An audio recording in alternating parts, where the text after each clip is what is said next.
ஆகிய இயேசுவின் நாமத்தினாலே அன்போடு உங்களை வாழ்த்துகிறேன். நாம் ஜெபிப்போம்.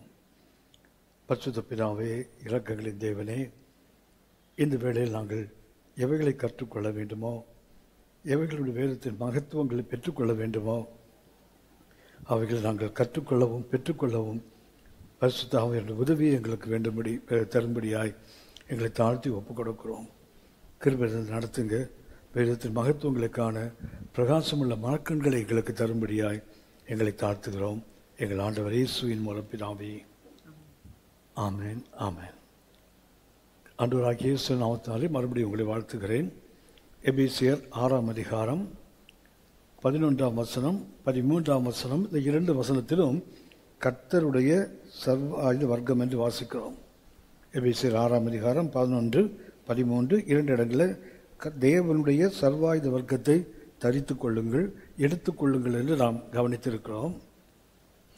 சபைக்கு கர்த்தர் கொடுக்கின்ற சர்வாயுதம் நம்முடையதல்ல, அது தேவனுடையது. தேவன் தன்னுடைய சர்வாயுத வர்க்கத்தை நமக்கு கொடுக்கிறார், சபைக்கு கொடுக்கிறார். இது நாம் கற்றுக்கொள்ள வேண்டிய மிக முக்கியமான ஒன்று. கர்த்தர் நமக்கு கொடுக்கிற சர்வாயுதம் இது நம்முடையதல்ல, கர்த்தர் பயன்படுத்துவது. பழைய ஏற்பாட்டில் பார்க்கும்போது இந்த ஒவ்வொரு ஆயுதத்தையும் கர்த்தர் பழைய ஏற்பாட்டில் பயன்படுத்துவதை நாம் பார்க்க முடியும். ஆனால் கர்த்தர் தமது கிருபையினாலே அவருடைய குமாரனாகிய இயேசுவை நமக்கு கொடுத்ததுனால, அவருடைய சரீரமாகிய சபை என்பதனால் கர்த்தர் நமக்கு இந்த சர்வாயுத வர்க்கத்தை கொடுக்கிறார், எதிரியை மேற்கொள்வதற்காக. எபேசியர் 6:14 வாசிக்கிறோம். எபேசியர் 6:14. சத்தியம் என்னும் கச்சை உங்கள் அறையில் கட்டினவர்களாயும் நீதி என்னும் மார்க்கவசத்தை தரித்தவர்களாயும். 14ஆம் வசனத்தில் சத்தியம் என்னும் கச்சையை குறித்து நாம் பார்க்கிறோம். சத்தியம் என்னும் கச்சை உங்கள் அறைகளில் கட்டினவர்களாக. இந்த அறையில் சத்தியம் என்னும் கச்சை கட்டப்பட வேண்டும். இது நான் முதலில் சொன்னது போல இது கர்த்தருடைய சர்வாயுதம். ஏசாயா 11ஆம் அதிகாரம் 5ஆம் வசனத்தில் நாம் அதை கவனிக்கிறோம். ஏசாயா 11:5. நீதி அவருக்கு அரைக்கட்டும், நீதி அவருக்கு அரைக்கட்டும், சத்தியம் அவருக்கு இடைக்கச்சையுமாய் இருக்கும். தேவனுடைய இடையில் இருப்பது என்ன? சத்தியம் என்னும் கச்சை. அந்த சத்தியம் என்னும் கச்சையைத்தான் கர்த்தர் சபைக்கு கொடுக்கிறார். எபேசியர் 6ஆம் அதிகாரம் 14ஆம் வசனத்தில் கர்த்தர் அந்த சத்தியம் என்னும் கச்சையை அறையில் கட்டி கொண்டு இருப்பதற்கு நாம் காரணத்தை கவனிக்க முடியும். ஏசாயா 11ஆம் அதிகாரம் 4ஆம் வசனத்தில் வாசிக்கிறோம். அவர் துன்மார்க்கரை சங்கரிப்பதற்காக தமது இடையிலே தமது அறையிலே அவர் சத்தியம் என்னும் கச்சையை கட்டி கொண்டிருக்கிறார். 4ஆம் வசனம். நீதியின்படி ஏழைகளை நியாயம் விசாரித்து யதார்த்தத்தின்படி பூமியில் உள்ள சிறுமையானவர்களுக்கு தீர்ப்பு செய்து பூமியை தமது வாக்கின் கோலால் அடித்து தமது வாயின் சுவாசத்தால் துன்மார்க்கரை சங்கரிப்பார். துன்மார்க்கரை சங்கரிப்பதற்காக கர்த்தர் அடுத்த வசனத்தில் வாசிக்கிறோம். நீதி அவருக்கு அரைக்கட்டு, சத்தியம் அவருக்கு இடைக்கச்சை. இந்த அவர் என்று சொல்லும்போது நாம் அறிந்திருக்கிறோம், இது ஆண்டவர் இயேசுவை குறிக்கின்ற வார்த்தை, மேசியாவை குறிக்கின்ற வார்த்தை. ஏசாயா 11ஆம் அதிகாரம் 1ஆம் வசனத்தில் வாசிக்கிறோம். ஈசாயின் அடிமரத்திலிருந்து ஒரு துளி தோன்றி. அப்படின்னா ஈசாய் தாவீதுடைய தகப்பன். அந்த தாவீது வம்சத்தில் மேசியா வருவார் என்று சுட்டி காட்டிவிட்டு 2ஆம் வசனத்தில் ஆவியானவருடைய 7 தன்மைகளும் அவருக்கு கொடுக்கப்படுகிறது. அந்த தன்மைகளை பெற்றுக்கொண்டுதான் 3-4 வசனத்தில் வாசிக்கிறோம், அவர் நீதியின்படியே நியாயம் தீர்க்கிறவர். அந்த நீதிபடி நியாயம் தீர்க்கும் போது துன்மார்க்கரை அவர் சங்கரிக்கிறார். அந்த துன்மார்க்கனை சங்கரிப்பதற்காக கர்த்தர் தமது அறையிலே அல்லது தமது இடையிலே நாம் அறிந்திருக்கிறோம். அவருக்கு நீதி அவருக்கு அரைக்கட்டு என்றால், அடுத்து சத்தியம் அவருக்கு இடைக்கச்சை. ஒன்று அரைக்கட்டு என்றால் இடுப்பை குறிக்கின்ற வார்த்தை. அரை என்பது இடுப்பு, அடுத்தது இடை என்பது அந்த இடுப்புக்கு கீழ் உள்ள பகுதி. இந்த 2 பகுதியிலையுமே வேதம் சொல்கிறது, ஒன்று அவருக்கு நீதி இருக்கிறது அரைக்கட்டாக, சத்தியம் அவருக்கு கச்சையாக இருக்கிறது என்று வேதம் நமக்கு சொல்லுகிறது. ஆகவே ஆண்டவர் இயேசுவை நமக்கு கொடுத்து, மேசியாவை கொடுத்து, அவருக்கு ஆவியானவருடைய முழு பலத்தையும் கொடுத்து, என்றால் யோவான் 3:34 வாசிக்கிறோம், தேவன் தமது ஆவியை அவருக்கு அளவில்லாமல் கொடுத்திருந்தார் என்று வேதம் சொல்லுகிறது. ஆகவே அந்த ஆவியின் அளவில்லாத தன்மையினாலே அவர் ஏழைகளை நீதியாய் நியாயம் தீர்க்கிறார். தமது கண் கண்டபடி அவர் நியாயம் தீர்க்க மாட்டார், தமது காது கேட்டபடி அவர் நியாயம் தீர்ப்பதில்லை. ஏழைகளை நீதியின்படியே நியாயம் தீர்ப்பார் என்று வேதம் நமக்கு சுட்டி காட்டுகிறது. எசையா 11:3 அதை வாசிக்கிறோம். ஆகவே தேவன் தன்னுடைய சத்தியத்தை தன்னுடைய அறையில் இடையில் அவர் கட்டி கொண்டிருக்கிறார். அதைத்தான் ஆண்டவராக இயேசுவின் மூலமாக அது சரியமாக சபைக்கு கொடுக்கிறார். நாம் அறிந்திருக்கிறோம், ஆண்டவர் இயேசு உலகத்துக்கு வந்தபோது அவர் பிதாவிடத்திலிருந்து மேன்மைகள் எல்லாவற்றையும் வாங்கி கொண்டு வந்தார். கொண்டு வந்து அதை திரும்ப கொண்டு போகலை, அதை சபைக்கு கொடுத்து விட்டு போயிருக்கிறார். எபேசியர் 4ஆம் அதிகாரம், எபேசியர்கள் நிருபம் 4ஆம் அதிகாரம் 7-8 வசனங்களில் நாம் அதை வாசிக்கிறோம். கிறிஸ்துவினுடைய ஈவின் அளவுக்கு தக்கதாக நம்மில் அவனவனுக்கு கிருபை அளிக்கப்பட்டிருக்கிறது. கிறிஸ்துவனுடைய ஈவின் அளவுக்கு தக்கதாக நம்மில் அவனவனுக்கு கிருபை அளிக்கப்பட்டிருக்கிறது. அளிக்கப்படலாம் என்று சொல்ல, அளிக்கப்பட்டிருக்கிறது, ஏற்கனவே கொடுக்கப்பட்டிருக்கிறது. ஏனென்றால் 8ஆம் வசனம் வாசிக்கிறோம். ஆதலால் அவர் உன்னதத்திற்கு ஏறி சிறைப்பட்டவர்களை சிறையாக்கி மனுஷர்களுக்கு வரங்களை அளித்தவர் என்று சொல்லி இருக்கிறார். அப்படின்னா அவருடைய கிருபையின் அளவுக்கு தக்கதாக, கிறிஸ்துவனுடைய ஈவின் அளவுக்கு தக்கதாக நம் ஒவ்வொருவருக்கும் வரங்கள் கொடுக்கப்படுகிறது. ஆகவே தான் தேவனுடைய அரைக்கச்சை அல்லது இடைக்கச்சை, அது சத்தியம் நீதி என்று நாம் வாசித்தோம். அதை ஆண்டவராக இயேசுவுக்கு அபிஷேகமாக கொடுத்து நாம் அறிந்திருக்கிறோம். இயேசு உலகத்துக்கு அனுப்பும் போது சங்கீதம் 2:6 வாசிக்கிறோம், என் ராஜாவை என் பரிசுத்த பர்வதத்தில் அபிஷேகம் பண்ணினேன். அப்படிதான் இருக்கும். அப்படின்னா ஆண்டவர் இயேசுவை அபிஷேகம் பண்ணித்தான் தேவன் உலகத்துக்கு அனுப்புகிறார். அவருடைய ஆவியின் நிறைவோடு அனுப்பினார். ஆண்டவர் இயேசு திரும்பி போகும்போது சொன்னார், நான் போய் வேண்டிக் கொள்வேன் பிதாவை, அவர் உங்களுடைய என்றென்றைக்கும் இருக்கிற தேற்றரவாளனை அனுப்புவார் என்று ஆண்டவர் சொல்லி இருந்தார். ஆகவே எபேசியர் 4:7-8 வாசிக்கிறோம், கிறிஸ்துவனுடைய ஈவின் அளவுக்கு தக்கதாக நம்மில் ஒவ்வொருவருக்கும் கிருபை கொடுக்கப்பட்டிருக்கிறது. ஏனென்றால் அவர் ஏறினார் என்றால் முன்பு பூமியின் தாழ்விடங்களுக்கு இறங்கினார், இறங்கினவர் வரங்களை கொடுத்தார் என்று வேதம் சொல்கிறது. இந்த வசனத்தை சங்கீதம் 68:18 நாம் வாசிக்கிறோம். எபேசியர் 4ஆம் அதிகாரம் 8ஆம் வசனத்தை நாம் சங்கீதம் 68:18 வாசிக்கிறோம். தேவரீர் உன்னதத்திற்கு ஏறி சிறைப்பட்டவர்களை சிறையாக்கி கொண்டு போனீர். தேவனாகிய கர்த்தர் மனுஷருக்குள் வாசம் பண்ணும் பொருட்டு துரோகிகளாகிய மனுஷர்களுக்காகவும் வரங்களை பெற்றுக்கொண்டே. ஆண்டவர் இயேசு பரிசுத்தவான்களுக்கு கொடுத்தார் என்றால் நம்மால் புரிஞ்சுக்க முடியும். ஆனால் வேதம் சொல்கிறது துரோகிகளாகிய மனுஷருக்காகவும் வரங்களை பெற்றுக்கொண்டாராம். இதைத்தான் எபேசியர் 4:8 வாசிக்கிறோம். ஏறினவர் முன்பு பூமி தாழ்விடங்களுக்கு இறங்கினார், இறங்கி அவர் வரங்களை கொடுத்தார் என்று வேதம் சொல்லுகிறதே. அப்படின்னா தேவன் தன்னுடைய பழைய ஏற்பாட்டில் பயன்படுத்தின தன்னுடைய சர்வாயுத வர்க்கத்தில் ஒன்றை ஆண்டவர் இயேசு வழியாக நமக்கு கொடுத்திருக்கிறார். சொல்லப்போனால் முதலாவது கொடுக்கப்பட்டது சத்தியம் என்னும் அந்த கச்சை தான். ஏனென்றால் நாம் இன்றைக்கு வாழ்கிற காலம் அப்படின்னா ஒன்றை கவனித்துக்கொள்ள வேண்டும். சபைக்கு கற்றுக் கொடுத்த முதலாவது சர்வாயுதம் என்னவென்றால், அவர் துன்மார்க்கனை அழிப்பதற்கு பயன்படுத்தின அந்த சத்தியம் என்னும் கச்சை. அந்த கச்சையை ஆண்டவர் இயேசு மூலமாக நமக்கு கொடுத்திருக்கிறார். இது என்ன காலத்தில் நாம் வாழ்கிறோம் என்றால், சத்தியம் தள்ளுபடியாகின்ற காலத்தில் வாழ்கிறோம். சத்தியம் தேடினாலும் கிடைக்கக்கூடாத ஒரு காலத்தில் வாழ்ந்து கொண்டிருக்கிறோம். சத்தியத்தை சத்தியமாக சொல்லுகிறவர்களும் குறைகிறார்கள், சத்தியத்தை சத்தியமாக கேட்கிறவர்களும் குறைந்து கொண்டே போகிறார்கள். 2 கொரிந்தியர் 2ஆம் அதிகாரம் 17ஆம் வசனத்தில் பரிசுத்த பவுல் நாங்கள் எப்படி பிரசங்கிக்கிறோம் என்று அவர் சொல்லுகிறார். 2 கொரிந்தியர் 2:17. அநேகரை போல நாங்கள் தேவ வசனத்தை களப்பாய் பேசாமல் துப்புரவாகவும் அதனால் அருளப்பட்ட பிரகாரமாகவும் கிறிஸ்துவுக்குள் தேவ சந்நிதியில் பேசுகிறோம். எப்படி பேசுகிறாரா? அநேகரை போலன்னு சொல்றார் அவர். அப்படின்னா 1ஆம் நூற்றாண்டு திருச்சபையிலேயே அநேக கட்டுக்கதைகளையும் கற்பனைகளையும் சத்தியம் இல்லாததையும் பேசியிருக்கணும். ஆகியவை சொல்லுகிறார், அநேகரை போல நாங்கள் கர்த்தருடைய வசனத்தை கலப்பாக போதிக்க மாட்டோம். ஆனால் எப்படி போதிக்கிறோம்? துப்புரவாக, தேவன் அருளின பிரகாரமாக, கிறிஸ்துவுக்குள் தேவ சந்நிதியில் பேசுகிறோம் என்று சொல்றார். பாருங்களேன், இந்த நாட்கள் இது இல்லாமல் போய்விட்டதோ என்று யோசிக்கக்கூடிய ஒரு காலகட்டத்தில் நாம் இருக்கிறோம்.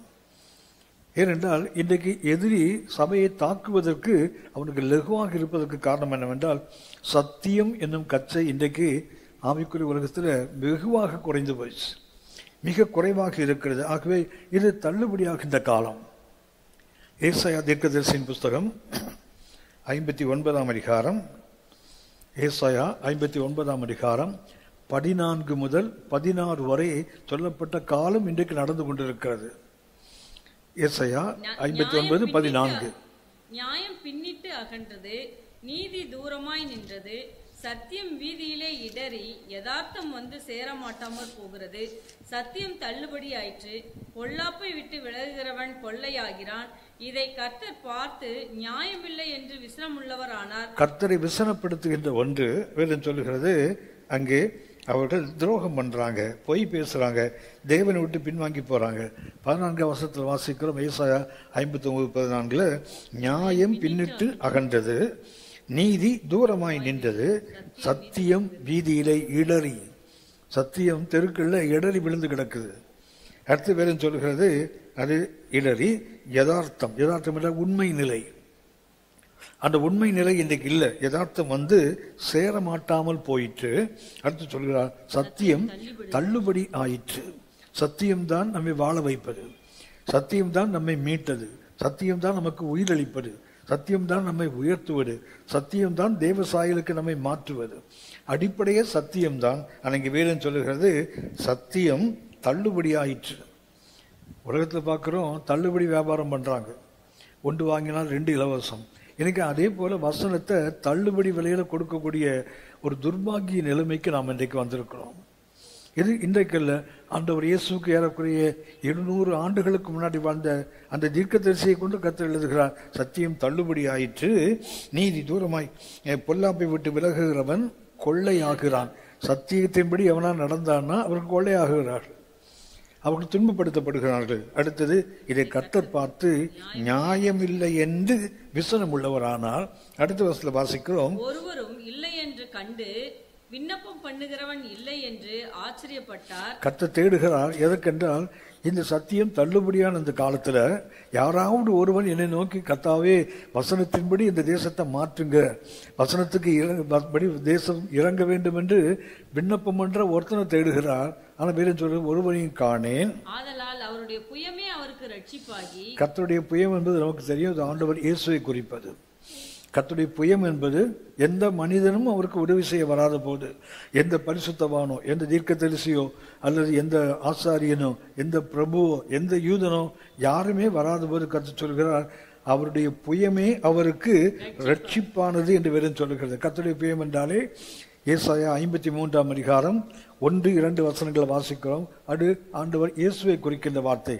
ஏசாயா 53:1-2. எங்கள் மூலமாய் கேள்விப்பட்டதை விசுவாசித்தவன் யார்? கர்த்தருடைய புயம் யாருக்கு வெளிப்பட்டது? இளங்கிளையை போலவும் வறண்ட நிலத்திலிருந்து துளிர்கிற வேரை போலவும் அவனுக்கு முன்பாக எழும்புகிறார். அவருக்கு அழகும் இல்லை, சௌந்தரியமும் இல்லை. அவரை பார்க்கும்போது நாம் அவரை விரும்பத்தக்க ரூபம் அவருக்கு இல்லாதிருந்தது. அப்படிதான் ஆண்டவர் இயேசுவை கர்த்தருடைய கரமாகவே அங்கே நாம் கவனிக்கிறோம். ஆகவே கர்த்தருடைய கரம் அவருக்கு ரட்சிப்பாக மாறிட்டென்றால், அவருடைய சொந்த குமாரனையே ரட்சகராக பூமிக்கு கொடுக்கிறார். ஏனென்றால், சத்தியத்துக்காக விண்ணப்பம் பண்ணுகிறவன ஒருவன் கூட இல்லை என்று கர்த்தர் வசனப்படுகிறார். கர்த்தர் ஆச்சரியப்படுகிறார், ஒருத்தர் கூட இல்லையா, சத்தியத்துக்காக ஜெபிப்பதற்கு ஒருத்தர் இல்லையா, அப்படி கர்த்தர் விசனப்படுவதை பார்க்கிறோம். ஆகவே தான் கர்த்தர் அவருடைய சத்தியத்தை கச்சையாக கொடுக்கிறார். அழிக்க வேண்டுமானால், இன்னைக்கு நமக்கு தெரியும், மார்க்கம் என்றால் வழி, துன்மார்க்கம் என்றால் துன்பத்தை உண்டாக்குகின்ற பாதை. அந்த துன்பத்தை உண்டாக்குகின்ற பாதையில் போவது மனிதர்களுக்கு எளிதாக லகுவாக இருக்கிறது. ஆனால் சத்தியத்தின் வெளியில் நடப்பது கடினமாக இருக்கிறது. இது பிசாசை எதிர்த்து நிற்கிற சபை இன்னைக்கு கற்றுக்கொள்ள வேண்டியது. நாம் இன்றைக்கு சத்தியம் என்னும் கச்சையை அறையிலே கட்டி கொண்டிருக்கிறோம் என்றால் அது நம்முடையதல்ல. கர்த்தர் சபைக்கு இறங்கி ஆண்டவர் இயேசு மூலமாக அதை கொடுத்தார். இந்த சத்தியத்தை கொடுத்து, ஏன் ஒரு தேவனுடைய பிள்ளை, ஒரு கர்த்தருடைய சபை சத்தியத்தை அறையில் கட்டிக்கொள்ள வேண்டும் என்றால், பிசாசு எப்போதுமே அவன் சத்தியத்துக்கு எதிராகவே பேசிக் கொண்டிருப்பான். ஏன்னா நாம் கவனித்துக் கொண்டிருக்கிறோம், எபேசியர் 6ஆம் அதிகாரத்தில் நமக்கு துரைத்தங்களோடு அதிகாரங்களோடு போராட்டம் உண்டு, யுத்தம் உண்டு. நாம் நிற்கிறது இன்னைக்கு ஒரு பேட்டில் ஃபீல்டு. நாம் இன்றைக்கு ஒரு யுத்த களத்தில் தான் சபை நின்று கொண்டிருக்கிறது. அப்படி நிற்கும் போது அவனுக்கு தெரிய வேண்டும், என்னுடைய அறை நமக்கு தெரிந்திருக்குது. இந்த இடுப்பு என்பது ஒரு மனிதனுடைய மையம். ஒரு ஆவிக்குரிய ஒரு கர்த்தருடைய பிள்ளையுடைய வாழ்க்கையின் மையம் கர்த்தருடைய சத்தியமாக இருக்க வேண்டும். அதைத்தான் இந்த சத்தியம் என்னும் கச்சை நமக்கு சுட்டி காட்டுகிறது. இப்போ என்ன பண்ணுவான்னா, எதிரி நம்மை தாக்குவதற்கு அவன் பயன்படுத்துகின்ற ஆயுதம் இந்த சத்தியத்துக்கு விரோதமாக பொய் சொல்லுவான். சத்தியத்தை நாம் விசுவாசிக்க கூடாதபடி பொய் சொல்லுவான். யோவான் 8:44 இது எதிரியின் தாக்குதல். இந்த எதிரிக்கு தான் நாம் எதிராக நிற்கிறோம். யோவான் 8:44 நீங்கள் உங்கள் பிதாவாகிய பிசாசானவனால் உண்டானவர்கள், உங்கள் பிதாவினுடைய இச்சைகளின்படி செய்ய மனதாய் இருக்கிறீர்கள். அவன் ஆதி முதற்கொண்டு மனுஷ கொலைபாதகனாய் இருக்கிறான். சத்தியம் அவனிடத்தில் இல்லாதபடியால் அவன் சத்தியத்திலே நிலை நிற்கவில்லை. அவன் பொய்யனும் பொய்க்கு பிதாவுமாய் இருக்கிறபடியால் அவன் பொய் பேசும்போது தன் சொந்தத்தில் எடுத்து பேசுகிறான். அவன் சத்தியத்தில் நிற்கவில்லை, ஏனென்றால் சத்தியம் அவனுக்குள்ள இல்லை. பிரதான தூதனாக இருந்தவன், லூசிபர் என்ற பெயரோடு அவன் இருந்தவன். இன்னும் சொல்லப்போனால் ஆண்டவர் இயேசுவுக்கு கிட்ட ஏறக்குறைய சமமாக அளவுக்கு அவன் இருந்தவன். ஏனென்றால் ஆண்டவர் இயேசுவுக்கு விடிவெள்ளி நட்சத்திரம் என்று வேதம் சொல்லுகிறது. இந்த லூசிபருக்கும் அதிகாலையின் மகனாகிய விடிவெள்ளியே என்றுதான் ஏசாயா 14:12 வாசிக்கிறோம். ஆகவே இவன் ஏறக்குறைய ஆண்டவர் இயேசுடைய அந்தஸ்தில் இருந்திருக்கிறான். அப்படிப்பட்டவனுக்கு வேதம் சொல்லுகிறது அவன் ஆதி முதல் கொலைபாதகனாக இருக்கிறான் என்று யோவான் 8:44 ஆண்டவர் இயேசு சொல்லுகிறார். அப்படின்னா ஆதி முதல் மனிதனை கொல்லுவது அவனுடைய வேலை. அதுதான் இயேசு சொன்னார், திருடன் திருடவும் கொல்லவும் அழிக்கவும் வருகிறான் என்று வேற ஒன்றுக்கும் வரான். அவன் ஆதி முதல் செய்வது அதுதான். ஆகவே இவன் என்ன செய்வான் என்றால் பொய் சொல்லுகிறான், தன்னிலிருந்து எடுத்து பொய் சொல்லுகிறான். என்ன சொல்லுவான்னா, அவன் செய்த முதலாவது அந்த ஆதி பொய் என்னவென்றால் கர்த்தருடைய குணாதிசயத்துக்கு எதிரான பொய். கர்த்தருடைய குணாதிசயம் எப்படிப்பட்டது, அதுக்கு நேர் எதிராக பேசுகிறான். ஆதியாகமம் 3 4-5 வசனங்கள்ல அவன் தேவனுக்கு விரோதமாக, தேவனுடைய உண்மைக்கு விரோதமாக, தேவன் எப்படிப்பட்டவரோ அந்த தன்மைக்கு விரோதமாக அவன் ஆதி முதல் கொலை செய்தது. ஆண்டவர் சொன்னார், இந்த கனியை புசிக்கும் நாளில் நீங்கள் சாகவே சாவீர்கள். அப்படி என்றால் அன்றைக்கே அவன் அவர்களை கொண்டு விட்டான். கொண்டதற்கு காரணம் என்னவென்றால் அவன் பொய்யை சொல்லுகிறான், ஆதி முதல் பொய் சொல்லுகிறவன். ஆதியாகமம் 3:4-5 வசனங்கள். அப்பொழுது சர்ப்பம் ஸ்திரீயை நோக்கி, நீங்கள் சாகவே சாவதில்லை, நீங்கள் இதை புசிக்கும் நாளிலே உங்கள் கண்கள் திறக்கப்படும் என்றும் நீங்கள் நன்மை தீமை அறிந்து தேவர்களைப் போல் இருப்பீர்கள் என்றும் தேவன் அறிவார் என்றது. இது 2 வசனத்துல தேவனுடைய அடிப்படை 3 குணாதிசயம் இருக்கு. ஒன்று, கர்த்தர் பரிசுத்தர். 2வது, கர்த்தர் நீதி உள்ளவர். 3வது, கர்த்தர் அன்புள்ளவர். ஒருவர் தேவனாக இருக்க வேண்டுமானால், ஒருத்தர் கடவுளாக இருக்கணும்னு சொன்னால் முதலாவது அவர்கிட்ட பரிசுத்தம் இருக்க வேண்டும். ஆகவே தான் இன்றைக்கு உலகத்தில் எத்தனை கோடி தெய்வங்கள் பேரில் வைத்திருந்தாலும் பரிசுத்தம் என்பது இவர் ஒருவருக்கு தான் சொந்தம். இவர் ஒருவர் தான் பரிசுத்தம். ஆகவே தேவன் என்றாலே முதல் அவருக்கு இருந்த தன்மை என்னவென்றால் he must be holy. அவர் பரிசுத்தமாக இருக்க வேண்டும். 2வது, அவர்கிட்ட பட்சபாதம் இல்லாத நீதி இருக்க வேண்டும். அவர் உயர்ந்தவன் தாழ்ந்தவன், படித்தவன் பாமரன், செல்வந்தன் வறியவன், இப்படி அவருக்கு வித்தியாசமே கிடையாது. எல்லாருக்கும் தேவனானவர், பட்சபாதம் இல்லாதவர். 3வதாக அவருக்கு வாசிக்கிறோம், அவர் அன்புள்ளவர். ஒருவர் தேவனாக இருக்க வேண்டுமானால் 3 தன்மை அவசியம். ஒன்று பரிசுத்தம், 2வது நீதி, 3வது அன்பு. பிசாசு வந்து அவன் செய்கின்ற முதலாவது வேலை என்ன சொன்னா, அவன் சொல்கிறான், கர்த்தர் சொல்லி இருந்தால் இதை புசிக்கும் நாளில் நீங்கள் சாகவே சாவீர்கள். இவன் சொல்கிறான் சாகவே சாவதில்லை. அப்படின்னா என்ன சொல்றான்னா, கர்த்தர் பொய் சொல்லி இருக்கிறாருன்னு சொல்றான். God is a liar என்று சொல்கிறான். கர்த்தர் பொய் சொல்லி இருக்கிறாரு, நீங்க சாக மாட்டீங்க அப்படின்னு கர்த்தர் சொன்னான், செத்துருவேன்னு சொன்னாரு. இவன் சாக மாட்டீங்கன்னு சொல்றான். அப்படின்னா அவன் என்ன அவங்களுக்கு கற்றுக் கொடுக்கிறான் என்றால், கர்த்தர் பொய் சொல்லி இருக்கிறாரு அப்படின்னா அவருடைய பரிசுத்தத்துக்கு எதிரான முதல் தாக்குதல். 2வதாக அவன் சொல்லுகிறான், இதை புசிக்கும் நாளில் உங்கள் கண்கள் திறக்கப்படும். அடுத்து நீங்க தேவனை போல் இருப்பீங்கன்னு சொல்லி கர்த்தருக்கு தெரியும். அப்படின்னா சொல்லுகிறார், கர்த்தர் எல்லாவற்றையும் படைத்து மனிதனை படைத்து ஏதேன் தோட்டத்துக்கு கொண்டு வந்து அவனை வைக்கும்போது கர்த்தர் சொல்கிறார், நீங்கள் எல்லாவற்றையும் புசிக்கலாம், இந்த ஒன்றை மாத்திரம் என்று விளக்குகிறார். ஏன் சொல்லுகிறார், ஒரு நீதி என்றால் எல்லாவற்றையும் ஆண்டு கொள்ளுங்கள்னு சொன்னால் இதுவும் சேர்த்து தானே. ஆனால் இந்த தேவன் என்ன செய்கிறார், அந்த ஒன்றை மாத்திரம் விளக்குகிறார் என்றால் இது என்ன நீதி? அப்படின்னா தேவனிடத்தில் அநீதி இருக்கிறது. ஒன்று பரிசுத்தரில் பொய் சொல்றாரு, ரெண்டாவது சொல்றான் அவர்கிட்ட நீதி இருந்தால் வானத்தை எல்லாவற்றையும் ஆண்டு கொள்ளுன்னு சொல்லிட்டு ஒன்றை மாத்திரம் எடுத்து வைத்தால் அது என்ன நீதி? அது மூன்றாவது சொல்லுகிறான் கர்த்தர்ட்ட அன்பு இல்லை. கர்த்தருக்கு அன்பு இருந்தால் நீங்க இந்த கனியை சாப்பிட்டு அவரை போல மாறுபட விரும்புவார்ல. அப்படின்னா கர்த்தர் உங்கள் மேல அன்பு இல்லை இருந்திருந்தால் நீங்க அவரை போல மாறுவதற்கு இதையும் சாப்பிடுன்னு சொல்லியிருப்பாரு. இப்ப என்ன சொல்ற, நீ இதை சாப்பிடக்கூடாதுன்னு சொன்னா கர்த்தருக்கு உங்க மேல அன்பு இல்லை, உங்க வளர்ச்சியில அவருக்கு விருப்பம் இல்லை. இதைத்தான் யோவான் 8:44 வாசிக்கிறோம். ஆதி முதல் அவன் கொலைபாதகன். இப்படி ஆதி பெற்றோரை கொண்டவன். அடுத்து நமக்கு தெரியும் காயினை கொண்டு ஆபேலை கொள்ளுகிறான். 1 யோவான் 3:12 வாசிக்கிறோம். அவன் கொலைபாதகன் என்று வாசிக்கிறோம். பொல்லாங்கனால் உண்டாயிருந்து சகோதர கொலைபாதகன் என்று வாசிக்கிறோம். அப்படின்னா இந்த பிசாசுடைய தன்மை என்னவென்றால் கொலை செய்வது ஆதியிலிருந்து, ஆதி பெற்றோர்கள் ஆரம்பித்து இன்றைக்கு வரைக்கும் மனித ஆத்துமாக்களை கொலை செய்து கொண்டே இருக்கிறான். ஆகவே இந்த பிசாசுடைய தாக்குதல் என்னவென்றால், முதலாவது அவன் சொல்லுகிறான், நீ சத்தியத்தை அறையிலே கட்டியிருக்க வேண்டும் என்று கர்த்தர் சொன்னால், இவன் சொல்றான் இவனுடைய தாக்குதல் என்னவென்றால் கர்த்தருடைய குணாதிசயத்துக்கு எதிரமாக பேசுகிறான். ஆனால் நமக்கு ஒன்று தெரியணும், நாம் எதன் மேல் நிற்கிறோம்? கர்த்தருடைய வார்த்தையின் மேல் நிற்க வேண்டும், எதிரி சொல்லுகின்ற கருத்தின் மேல் அல்ல. நம்முடைய ஆதி பெற்றோர் அவன் சொன்னதுக்கு கீழ்ப்படித்தாங்க. கர்த்தர் சாப்பிட்டா செத்துருவீங்கன்னு சொன்னாரு, ஆனால் இவன் சாப்பிட்டால் சாக மாட்டீர்கள் சொல்லுகிறான். அவங்க எது நம்பினாங்கன்னா எதிரி சொன்னதை தான் நம்பினாங்க. இயேசு சொல்லுகிறார் அவனுடைய சத்தியம் இல்லை, அவன் சத்தியத்தை நிலை நிற்கவும் இல்லை. ஏனென்றால் அவன் தன்னுடையதிலிருந்து எடுத்து அவன் சொல்லுகிறான். அவன் பொய்யன், பொய்க்கு பிதா என்று ஆண்டவர் இயேசு சுட்டி காட்டுகிறார். ஆகவே அவனுடைய முதலாவது தன்மை என்னவென்றால் கர்த்தருடைய அந்த குணாதிசயத்துக்கு, தேவனுடைய அடிப்படை தன்மையே பரிசுத்தம், நீதி, அன்பு. இது மூன்று தான். இந்த மூன்றையுமே அவன் தாக்கித்தான் அவனுடைய ஆதி பெற்றோரே அவருடைய கண்களை குருடாக்கினான். அவன் திறக்கல, கண்ணை குருடாக்கிட்டான். அதைத்தான் இன்று வரைக்கும் செய்து கொண்டிருக்கின்றான். ஆகவே நமக்கு ஒன்று தெரியணும், நமது வாழ்க்கை நாம் சத்தியத்தை கச்சையாக அறையில் கட்டி கொண்டவர்களாக இருக்க வேண்டுமானால், பொய்யனும் பொய்க்கு பிதாவுமாகிய அவனை எதிர்க்க வேண்டுமானால் நம்முடைய வாழ்க்கையின் மையம் அது சத்தியமாகத்தான் இருக்க வேண்டும், சத்தியம்தான் இருக்க முடியும். அடுத்து அந்த சத்தியத்தை கச்சை என்று சொல்கிறாரே, கச்சை என்பது ஒரு மனிதனுக்கு இது இசைவாக இருக்கக்கூடியது. கச்சை என்பது ஒரு மனிதனுடைய அறைக்கு சேர்க்கை என்று வேதம் சொல்லுகிறது.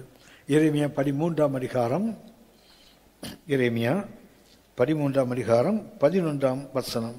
கச்சையானது மனுஷனுடைய அறைக்கு சேர்க்கையா இருக்கிறது போல நான் இஸ்ரவேல் குடும்பத்தார் அனைவரையும் யூதாவின் குடும்பத்தார் அனைவரையும் எனக்கு ஜனங்களாகவும் கீர்த்தியாகவும் துதியாகவும் மகிமையாகவும் சேர்க்கையாக்கி கொண்டேன். ஆனாலும் அவர்கள் செவி கொடாமற் போனார்கள் என்று கர்த்தர் சொல்லுகிறார். கர்த்தருடைய துக்கத்தை பார்த்தால் கர்த்தர் சொல்கிறார், ஒரு மனிதனுடைய அறைக்கு கச்சை எப்படி அது சேர்க்கையாக இருக்கிறதோ, சேர்க்கை என்பதற்கு ஆங்கிலத்தில் கிளீவ் என்ற ஒரு வார்த்தையை வாசிக்கிறோம். கிளீவ் என்றால் ஒட்டி கொள்ளுதல் அர்த்தம்.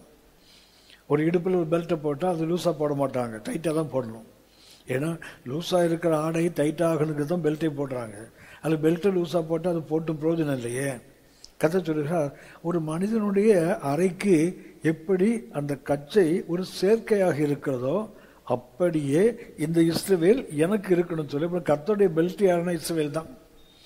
கர்த்தருடைய அரைக்கச்சை யார் என்றால் கர்த்தர் மிக தெளிவாக சொல்லுகிறார், நான் இஸ்ரவேலையும் யூதாவையும் என்னுடைய அரைக்கச்சையாக நான் வைத்திருந்தேன், ஆனால் அவங்க சத்தியத்தை நிற்கலை, அவர்கள் நிற்கவில்லை, அவர்கள் விழுந்து போனவர்கள். அந்த எரேமியா 13ஆம் அதிகாரம் ஒரு விசேஷமான அதிகாரம். அந்த 1 பார்த்தால் 1ஆம் வசனத்திலிருந்து பார்த்தால் கர்த்தர் எரேமியாவை அழைத்து, நீ போய் ஒரு கச்சையை வாங்கி அது தண்ணீர் படாமல் உன் அறையில் கட்டிக்கொள் என்று சொல்லுவார். அவர் கட்டிக்கொள்வார். அப்புறம் கர்த்தர் சொல்லுவார், நீ போய் ஐப்பிராத்து நதிக்கு போய் அங்கே ஒரு கண்மலை, அதில் ஒரு பிளப்பு இருக்குது, அதில் இந்த கச்சையை வைத்து விட்டு வந்து விடு. எரேமியா கர்த்தர் சொன்னது போல செய்தார். அநேக நாட்களுக்கு கர்த்தர் சொல்வார், நீ மறுபடியும் போய் அதை எடுத்து பார் என்று சொல்வார். தண்ணீர் படாதது, கண்மலையின் பிளவுக்குள் வைக்கப்பட்டது, ஆனால் திருப்பி எடுக்கும்போது அது கெட்டு போயிருந்தது, அது பயனற்று போய் இருந்தது. இதைத்தான் இஸ்ரவேல் கர்த்தர் சுட்டி காட்டுகிறார். இஸ்ரவேல் எனக்கு எப்படி இருந்தது சொன்னால், எனக்கு என்னுடைய அறைக்கு ஒரு சேர்க்கையாக, அது என்னோடு ஒட்டி கொண்டு இருக்க வேண்டும் என்று நான் அதை கொடுத்தேன், ஆனால் அவர்களோ அதை நிலைத்து நிற்கவில்லை என்று கர்த்தர் சொல்கிறார். ஆகவே இந்த கச்சை என்பது ஒரு மனிதனுடைய அறைக்கு சேர்க்கை. இதைத்தான் எபேசியர் 6:14 வாசிக்கிறோம், சத்தியம் என்னும் கச்சையை உங்கள் அறையில் கட்டி கொண்டவர்களாய். அப்படி என்றால் நாம் இன்றைக்கு எதில் நிற்க வேண்டும் என்றால், எதிரே தேவனுடைய குணாதிசயத்துக்கு விரோதமாக நம்மை வஞ்சிப்பான். நாம் நிற்க வேண்டியது கர்த்தருடைய சத்தியத்தில். நான் முதலில் சொன்னது போல, truth of God must be centre of our life. நமது வாழ்க்கையின் மையம் எதாக இருக்க வேண்டும் என்றால் கர்த்தருடைய சத்தியம்தான் இருக்க வேண்டும். சத்தியத்தை நாம் நம்புகிறோம், சத்தியத்தை படிக்கிறோம், சத்தியத்தை மற்றவங்களுக்கு சொல்லுகிறோம். ஆனால் நாம் அதில் நிற்காவிட்டால் அத்தனையும் வீணா போயிடுது, அத்தனைக்கும் பயன் இல்லையே. வேதத்தை நன்றாக அறிந்தவர்கள் ஆவிக்குள்ளத்தில் நிறைய பேர் இருக்காங்க. ஆனால் மற்றவங்களுக்கு சொல்லும்போது மிக அழகாக நிறுத்தியாக கேட்குறவங்க அப்படியே மயங்கிற அளவுக்கு பேசக்கூடிய திறமை இருக்குது. ஆனால் அதை கைக்கொள்ளாவிட்டால் பயனே இல்லையே. மிக அவசியமானது. சரி, ஏன் அறை கட்ட வேண்டும் சத்தியத்தால்? 5 காரணங்களை சுட்டி காட்டுகிறேன். ஒன்று, நாம் அடிமைத்தனத்திலிருந்து விடுதலை பெற வேண்டுமானால் நமது அறைகள் கட்டப்பட வேண்டும். அதாவது ரிலீஸ் ஃப்ரம் பாண்டேஜ். அதாவது அந்த அடிமைத்தனத்திலிருந்து, கட்டப்பட்ட நிலையிலிருந்து நாம் விடுதலையாக்கப்பட வேண்டுமானால் சத்தியம் நமது அறைக்கச்சையாக இருக்க வேண்டும். பழைய பாட்டில் நாம் வாசிக்கிறோம், யாத்திராகமம் 12ஆம் அதிகாரம் 11ஆம் வசனத்தில் அந்த பஸ்கா ராத்திரியிலே அவர்கள் எப்படி அந்த பஸ்காவை சாப்பிட வேண்டும் என்று கர்த்தர் சொல்லுவார். யாத்திராகமம் 12ஆம் அதிகாரம் 11ஆம் வசனம் 11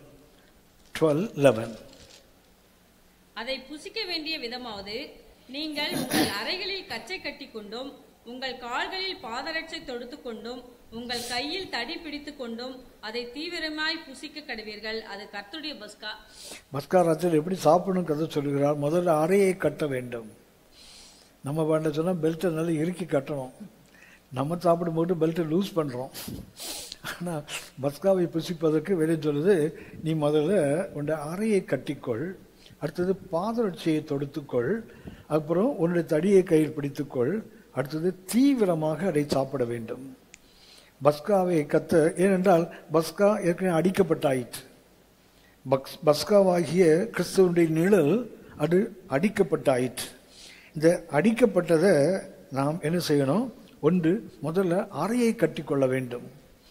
2வது, பாதரட்சிகளை தொடுத்து கொள்ள வேண்டும். 3வது, தடியை கையிலே எடுத்துக்கொள்ள வேண்டும். 4வது, அதை தீவிரமாக சாப்பிட வேண்டும். இதுதான் பஸ்காவை ஆசரிக்கின்ற விதம், சாப்பிடுற விதம் இதுதான். அப்படின்னா அறை கட்டுவது எதற்கென்றால் 430 ஆண்டுகள் அடிமைகளாக இருக்காங்க இஸ்ரவேலில். இந்த அடிமைத்தனத்துக்கு ஒரு முற்றுப்புள்ளி வைக்க வேண்டுமானால் முதலாவது பஸ்காவோடு அடிக்கப்பட வேண்டும். ரத்தம் வாசல் நிலைக்கால் சட்டத்தில் பூசப்பட வேண்டும். அடுத்தது அறை கட்டப்பட வேண்டும். அப்படின்னா அறை கட்டப்படுவதன் நோக்கம் என்ன? விடுதலை ஆக வேண்டும், அடிமைத்தனத்திலிருந்து நீங்க வேண்டும். ஆனால் பிசாசோட தாக்குதல் என்ன தெரியுங்களா? பிசாசு எப்படி நம்முடைய யுத்தத்தில் நிற்பான் என்றால், அவன் சொல்லுவான், எகிப்தில் இருக்கீங்க, 9 வாடைகள் வந்துட்டு, இந்த 9 வாடைகளுக்கு பிறகும் கூட பார்வோன் உங்களை விடலை, இந்த 10வதுலேயே விட்டுற போறாங்கள. இதுதான் பிசாசுடைய தாக்குதல். சத்தியம் சொல்லுகிறது, நீ பஸ்காட்டை அடிக்க வேண்டும், இரத்தத்தால் நீ பாதுகாக்கப்பட வேண்டும், சங்காரத்துடன் கடந்து போயிடுவான். அப்போது நீ என்ன செய்ய வேண்டும்? அறையை கட்டிக்கொண்டு நீ காலில் பாதரட்சியை தொடுத்து கொண்டு, எல்லாவற்றுக்கும் அர்த்தம் இருக்குது, தடியை எடுத்துக்கொண்டு நீ தீவிரமாக அதை புசிக்க வேண்டும். ஏனென்றால் இப்படிதான் நீ பஸ்காவை சாப்பிடணும். அப்படி என்றால் ஒரு அடிமைத்தனத்துக்கு கர்த்தர் விடுதலையாக்குவதற்கு வழி என்னவென்றால் அறை கட்டப்பட வேண்டும். ஆனால் பிசாசோட தந்திரம் என்னன்னா, பார்வோன் உங்களை விட மாட்டான். ஏனென்றால் 9 வாடைகள் நடக்குது. 430 ஆண்டுகள் நீங்கள் அடிமையாக இருக்கிறீங்க. 9 வாடைகள் ஒவ்வொரு முறை வரும்போதும் பார்வோன் கொஞ்சம் மனம் திரும்புவான், மட்டும் கடினமாவான். மனம் திரும்ப கடினமா அப்படின்னா 9 முறை விடாதவனா 10வது முறை விட போறான். இன்றைக்கு ஆவிக்குரிய உலகத்தில் தான் நடந்து கொண்டிருக்கிறது. திரும்ப திரும்ப திரும்ப பிசாசு நம்ம வாழ்க்கையில் கடினமான காரியங்களை கொண்டு வந்து கொண்டே இருக்கும்போது பிசாசு சொல்லுவான், உனக்கு விடுதலையே கிடையாது, நீ விடுதலையே பெற மாட்டேன், ஒரு ஒத்த தலைவலி வரட்டுமே சொல்லுவாங்க. நான் சாகிற வரைக்கும் என்னை விட்டு போகவே போகாது. நம்ம தானே சொல்கிறோம், அது போகாது, நாம் தானே சொல்லுகிறோம். ஒரு வியாதி வந்தாலும் ஒரு பிரச்சனை வந்தால் அவ்வளவுதான், என்னை பெட்டியில் வச்சு மண்ணுக்குள்ளே வைக்கிற வரைக்கும் நான் இப்படி தான் இருப்பேன். நாம் அப்படி சொல்ல பிசாசு நம்மை தூண்டுகிறான். நாம் எதை சார்ந்து கொள்ள வேண்டும் என்றால் நம்முடைய உணர்வுகளை அல்ல, கர்த்தருடைய சத்தியத்தை. கர்த்தருடைய சத்தியத்தை நாம் உணர்ந்து கொண்டோம். இப்போ அறை கட்டுவது எதற்கென்றால் நாம் விடுதலை ஆகி போவதற்கு. ஆனால் பிசாசு அப்படி சீக்கிரம் விட மாட்டான். பழைய தோல்விகளை காட்டி காட்டி நம்மை ஏமாற்றி கொண்டே இருப்பான். யோவான் 8ஆம் அதிகாரம் 32ஆம் வசனம். யோவான் 8:32. சத்தியத்தையும் அறிவீர்கள், சத்தியம் உங்களை விடுதலையாக்கும். அப்படின்னா சத்தியத்தை அறிந்தால் கண்டிப்பா விடுதலை உண்டு. சத்தியத்தை நாம் அறிய அறிய நமக்கு விடுதலை தானாக வந்து கொண்டே இருக்கும். ஆனால் நாம் நம்முடைய உள்ளுணர்வுகள், நம்முடைய கடந்த கால அனுபவங்கள், கடந்த கால தோல்விகள், அதை பார்த்து பார்த்து என்ன பண்ணுறோம், பிசாசு மெதுவாக சொல்லும்போது நமக்கு ஆமாம் உண்மை அப்படி தான் இருக்கும் போல அந்த முடிவுக்கு நாம் வந்து விடுகிறோம். அதான் கர்த்தர் சொல்லுவார், நீ அவனோடு எதிர்த்து நிற்க வேண்டும். ஆவிக்குரிய வாழ்க்கை என்பது we are standing in a battlefield. நாம் ஒரு யுத்த களத்தில் நிற்கிறோம். அந்த யுத்த களத்தில் நிற்கும்போது எதிரி நம்ம எப்படியெல்லாம் வீழ்த்தலாம் என்று தான் பார்ப்பான்.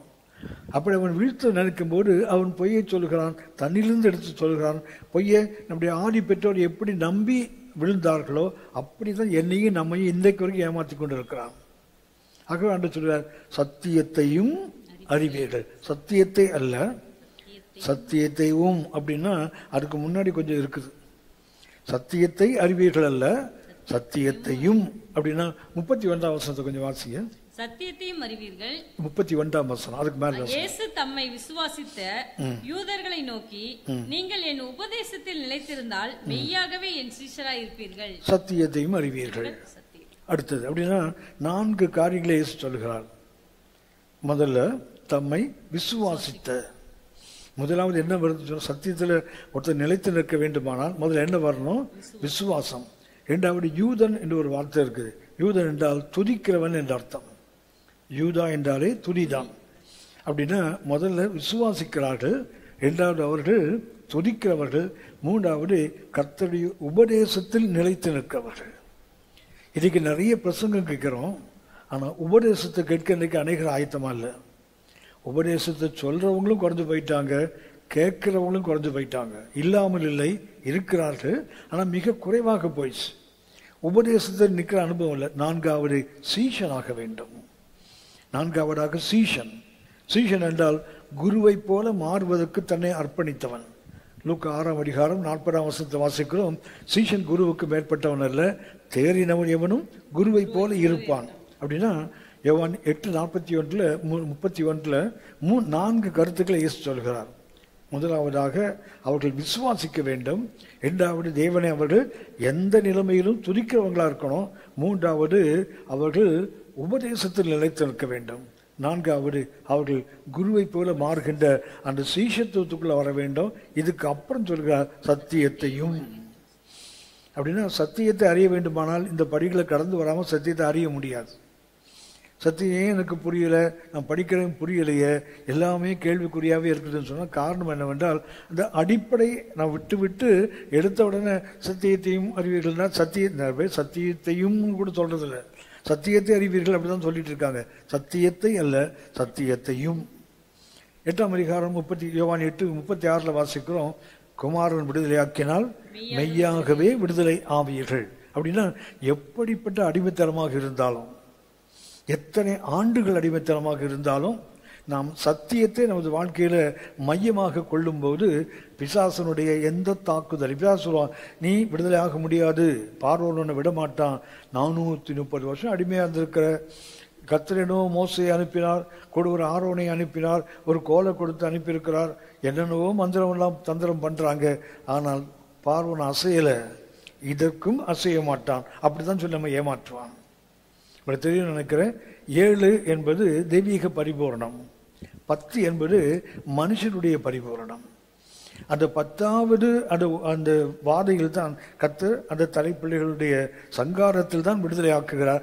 பிசாசு என்ன பண்ணுவான்னா இதை நம்மை நம்ப விட மாட்டான். அதுதான் கர்த்தர் சொல்கிறார், சத்தியம் என்னும் கச்சையை உன் வாழ்க்கையின் மையமாக அறையிலே கட்டி கொண்டால் உன்னால அந்த எதிரியை எளிதாக சந்திக்க முடியும், நீ மையாகவே விடுதலை பெற முடியும்.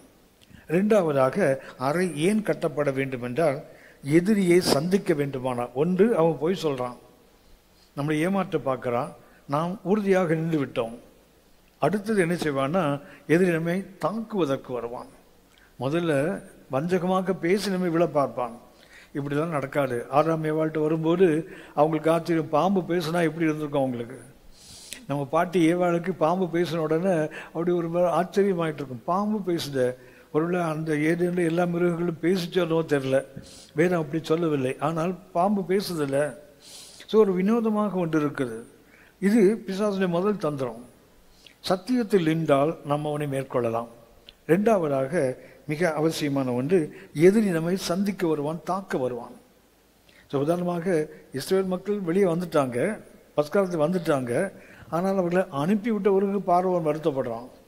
ஐயோ, நமக்கு அடிமை திரும்ப வேலை செய்ய ஆட்கள் இல்லையே, ஆகவே நம்ம அப்படி விட்டது தவறு என்று திரும்பி துரத்திட்டு வரான்ல. இதைத்தான் நாகும் 2ஆம் அதிகாரம், நாகும் தீர்க்கதரிசியின் புஸ்தகம் 2ஆம் அதிகாரம் 1ஆம் வசனத்தில் நாம் வாசிக்கிறோம். சிதறடிக்கிறவன் உன் முகத்துக்கு முன்பாக வருகிறான், அரணை காத்துக்கொள், வழியை காவல் பண்ணே, அறையை கெட்டியாய் கட்டிக்கொள், உன் பலனை மிகவும் ஸ்திரப்படுத்து. எதிரி வருகிறான், இதற்கு சிதறடிப்பதற்காக வருகிறான்.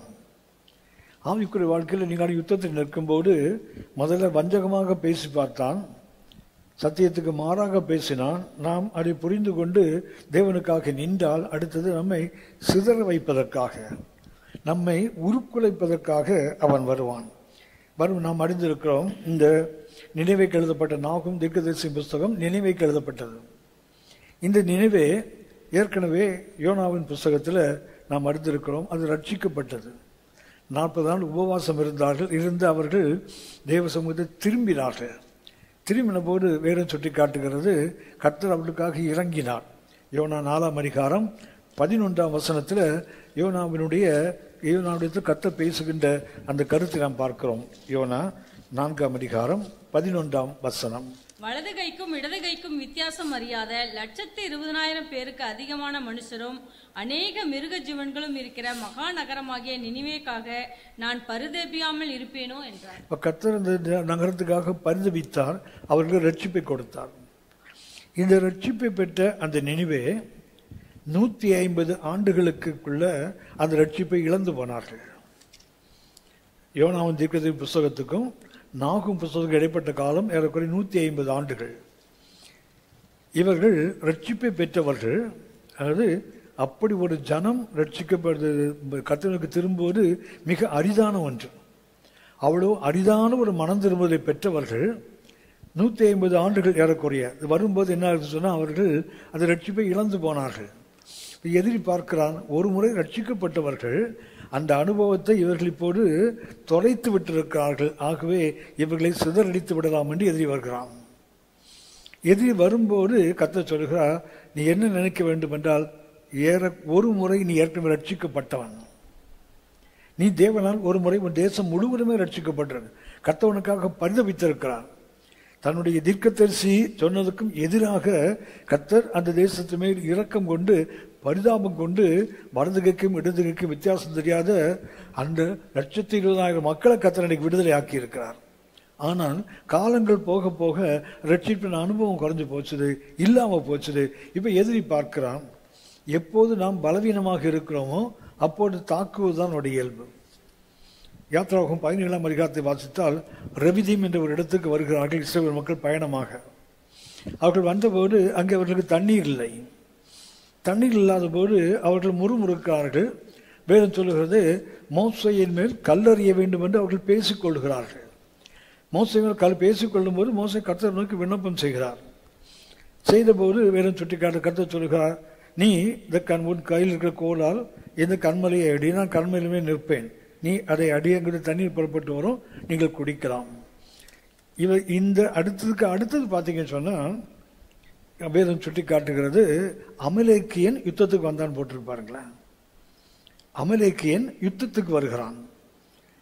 யாத்ராகமம் 17ஆம் அதிகாரம் 7ஆம் வசனம் வாசிங்க.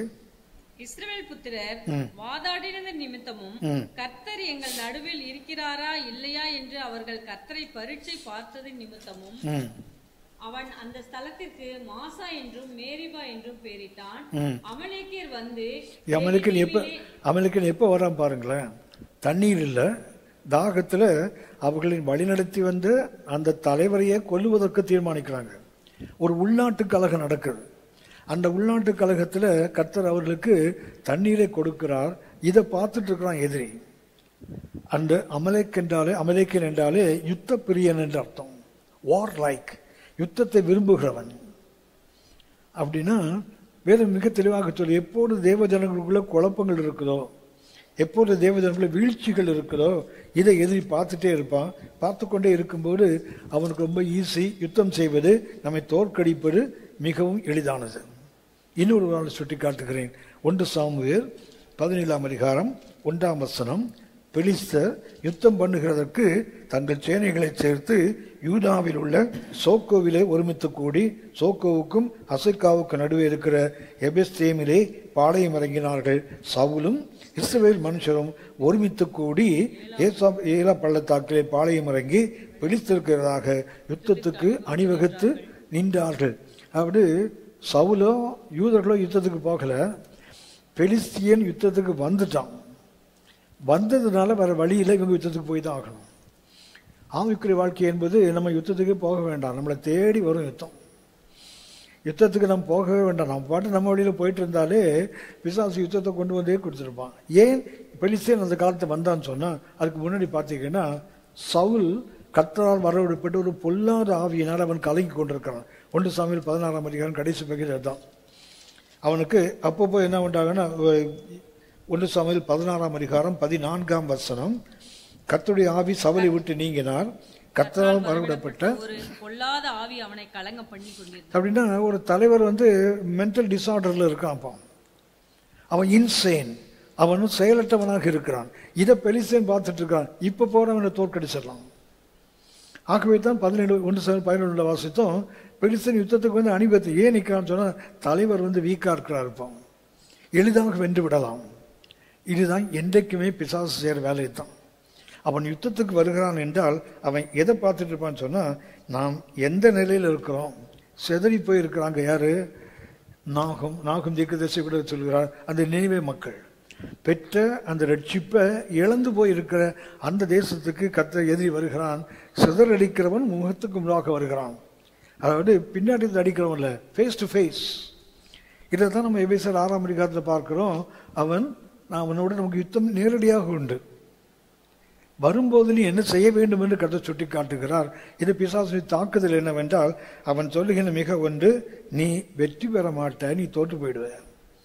பிசாசு நமக்கு சொல்லுகின்ற 2வது தாக்குதல் என்னவென்றால், நீ வெற்றி பெற்ற ஜனமே இல்லை, நீ வெற்றி பெறவே முடியாது. ஆனால் நமக்கு வேதம் சொல்லுகிறது, 1 கொரிந்தியர் 15:57 வேதம் நமக்கு தெளிவான ஒரு உறுதிமொழியை கொடுக்கிறது. 1 கொரிந்தியர் 15ஆம் அதிகாரம் 57ஆம் வசனம். கர்த்தராகிய இயேசு கிறிஸ்துவினாலே நமக்கு ஜெயம் கொடுக்கிற தேவனுக்கு ஸ்தோத்திரம். நமக்கு வெற்றி கொடுக்கிற ஒரு தேவன் இருக்கிறார்.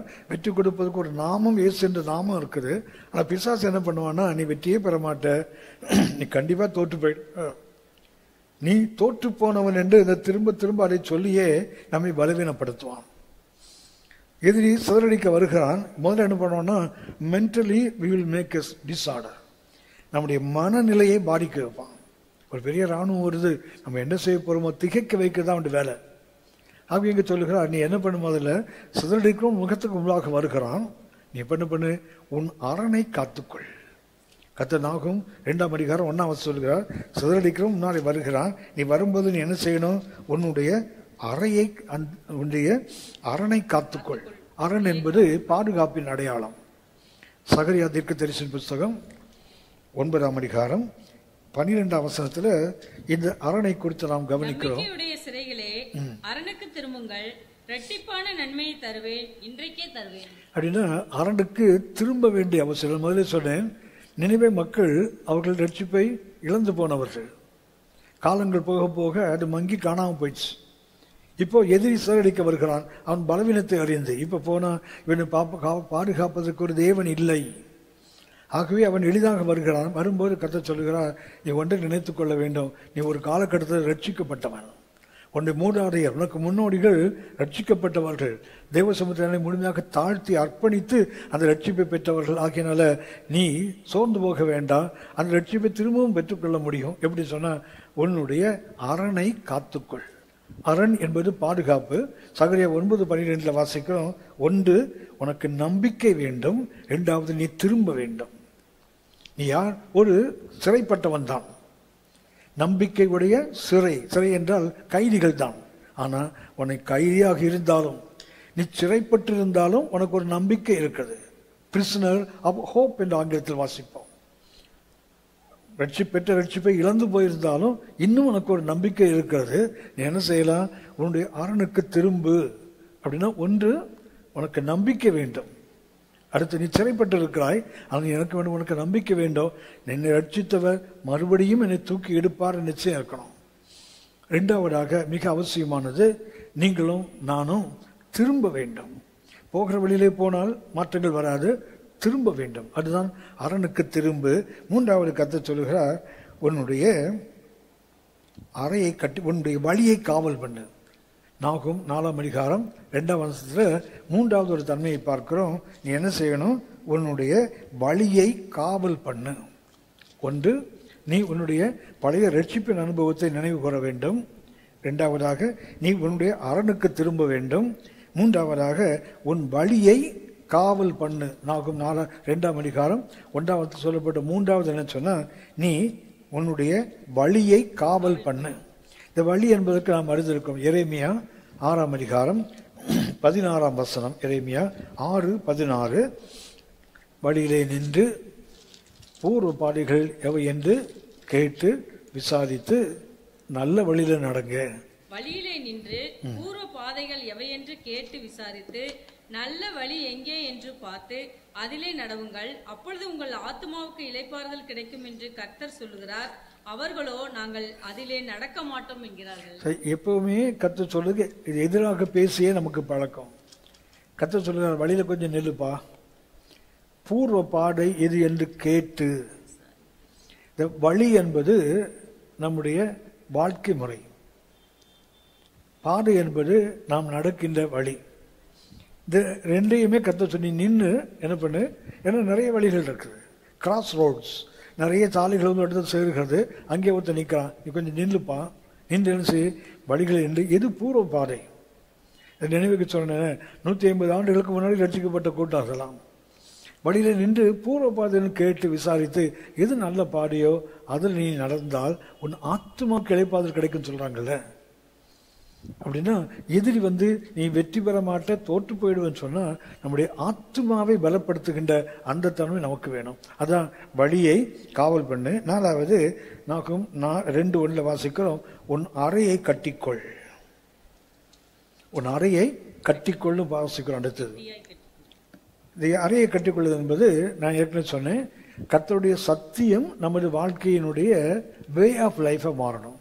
நம்முடைய வாழ்க்கையின் தன்மை எதுவாக இருக்குன்னா, make God's word as rule of life. என்னுடைய வாழ்க்கையின் சட்டம் எதுன்னு சொன்னால், தேசத்தின் சட்டம் இருக்குது, நம்முடைய பெற்றோர்கள் நமக்கு கொடுக்கிற சட்டம் இருக்குது, சமுதாயம் சொல்லிக் கொடுக்குற சட்டம் இருக்குது, உலகத்தை ஒவ்வொரு நாட்டிலும் ஒவ்வொரு சட்டங்கள் இருக்கிறது.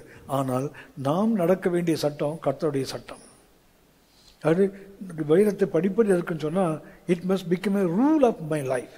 என்னுடைய வாழ்க்கையின் ஒரு சட்டமாக வேதம் மாற வேண்டும். அதுதான் சொல்லுகிறார் கர்த்தர், நீ அறையை கட்டிக்கொள். அறையை கட்டிக்கொள் என்பது making God's word as a way of life. என்னுடைய வாழ்க்கையை நான் எப்படி மாற்றிக்கொள்ள வேண்டும் என்றால் வசனத்தின்படி தான் மாற்றிக்கொள்ள வேண்டும். அடுத்து வேதம் சொல்கிறது, உன் பலனை மிகவும் சிறப்படுத்து. பலன் என்றாலே நமக்கு தெரிந்த வார்த்தை. நெகேமியா 8:10 வாசிக்கிறோம், கர்த்தருக்குள் மகிழ்ச்சியாய் இருப்பதே உங்கள் பலன். நெகேமியா 8:10 வாசிக்கிறோம். பின்னும் அவன் அவர்களை நோக்கி, நீங்கள் போய் கொழுமையானதை புசித்து மதுரமானதை குடித்து ஒன்றுமில்லாதவர்களுக்கு பங்குகளை அனுப்புங்கள். இதோ நான் நம்முடைய ஆண்டவருக்கு பரிசுத்தமான நாள், விசாரப்பட வேண்டாம், கர்த்தருக்குள் மகிழ்ச்சியா இருப்பதே உங்களுடைய பலன். நம்முடைய பலன் கர்த்தருக்குள் மகிழ்ச்சியா இருப்பதுதான். இப்போ சிதறடிக்கிறவன் முன்னாடி வருகிறான். அவன் என்ன சொல்லுகிறான்னு சொன்னா, நீ தோற்று போனவன், நீ தோற்று போன கூட்டம், உன்னால் வெற்றி பெற முடியாது என்று சொன்னால் நாகூமுக்கு கர்த்தர் ஒரு அருமையான ஒரு ஆலோசனைகளை சொல்லி கொடுத்திருக்கிறார். ஒன்று பார்த்தா நமக்கு நிச்சயம் தெரியணும், பிசாசு நம்ம நீ தோற்று போயிடுவே அப்படின்னு சொன்னால் நிச்சயமாக நம்பிக்கை இருக்கணும், கர்த்தர் நம்ம வெற்றி பெற வைப்பார். பிசாசு எப்போ நம்ம மனசுக்குள்ளே நம்ம தோற்றுருவோமோ, வெக்கப்பட்டுருவோமோ, இழந்துருவோமோ, மற்றவர்களால் அவமதிக்கப்படுவோமோ அப்படி நினைக்கும் போது இது கர்த்தர் சொல்லுவதல்ல, இது பிசாசு பண்ணுற வேலை. அவன் என்ன செய்வான், நீ தோற்று தான் போயிடுவ அப்படிம்பான். வேதத்தில் சில உதாரணங்கள் உண்டு, ஒன்றை சுட்டி காட்டுகிறேன். 2 ராஜாக்கள் 18ஆம் அதிகாரம் 17ஆம் வசனம். ஆகிலும் அசிரியா ராஜா லாகீசிலிருந்து தர்தானையும் ரப்சாரிசையும் ரப்சாக்கேயையும் பெரிய சேனையோடு எருசலேமுக்கு எசேக்கியா ராஜாவின் இடத்தில் அனுப்பினான். இந்த எசேக்கியா ராஜா என்ன ஆச்சு அப்படின்னு சொன்னா, அசிரியா ராஜா யுத்தத்துக்கு வருகிறான். வந்தவன் என்ன பண்ணுகிறான், எசேக்கியா பயந்து தன்னுடைய உடைமைகள், கர்த்தருடைய ஆலயத்திலிருந்து ஆலயத்தின் சுவர்களில் படித்திருந்த பொன் தகடெல்லாம் கூட கலட்டி அவன் அசீரிய ராஜாவுக்கு கொடுக்குறான். அவன் எல்லாத்தையும் வாங்கிட்டு மறுபடியும் அவன் அடிக்க வருவான். அடிக்க வரும்போது எசேக்கியாவுக்கு கொடுக்கறதுக்கு ஒன்றும் இல்லை.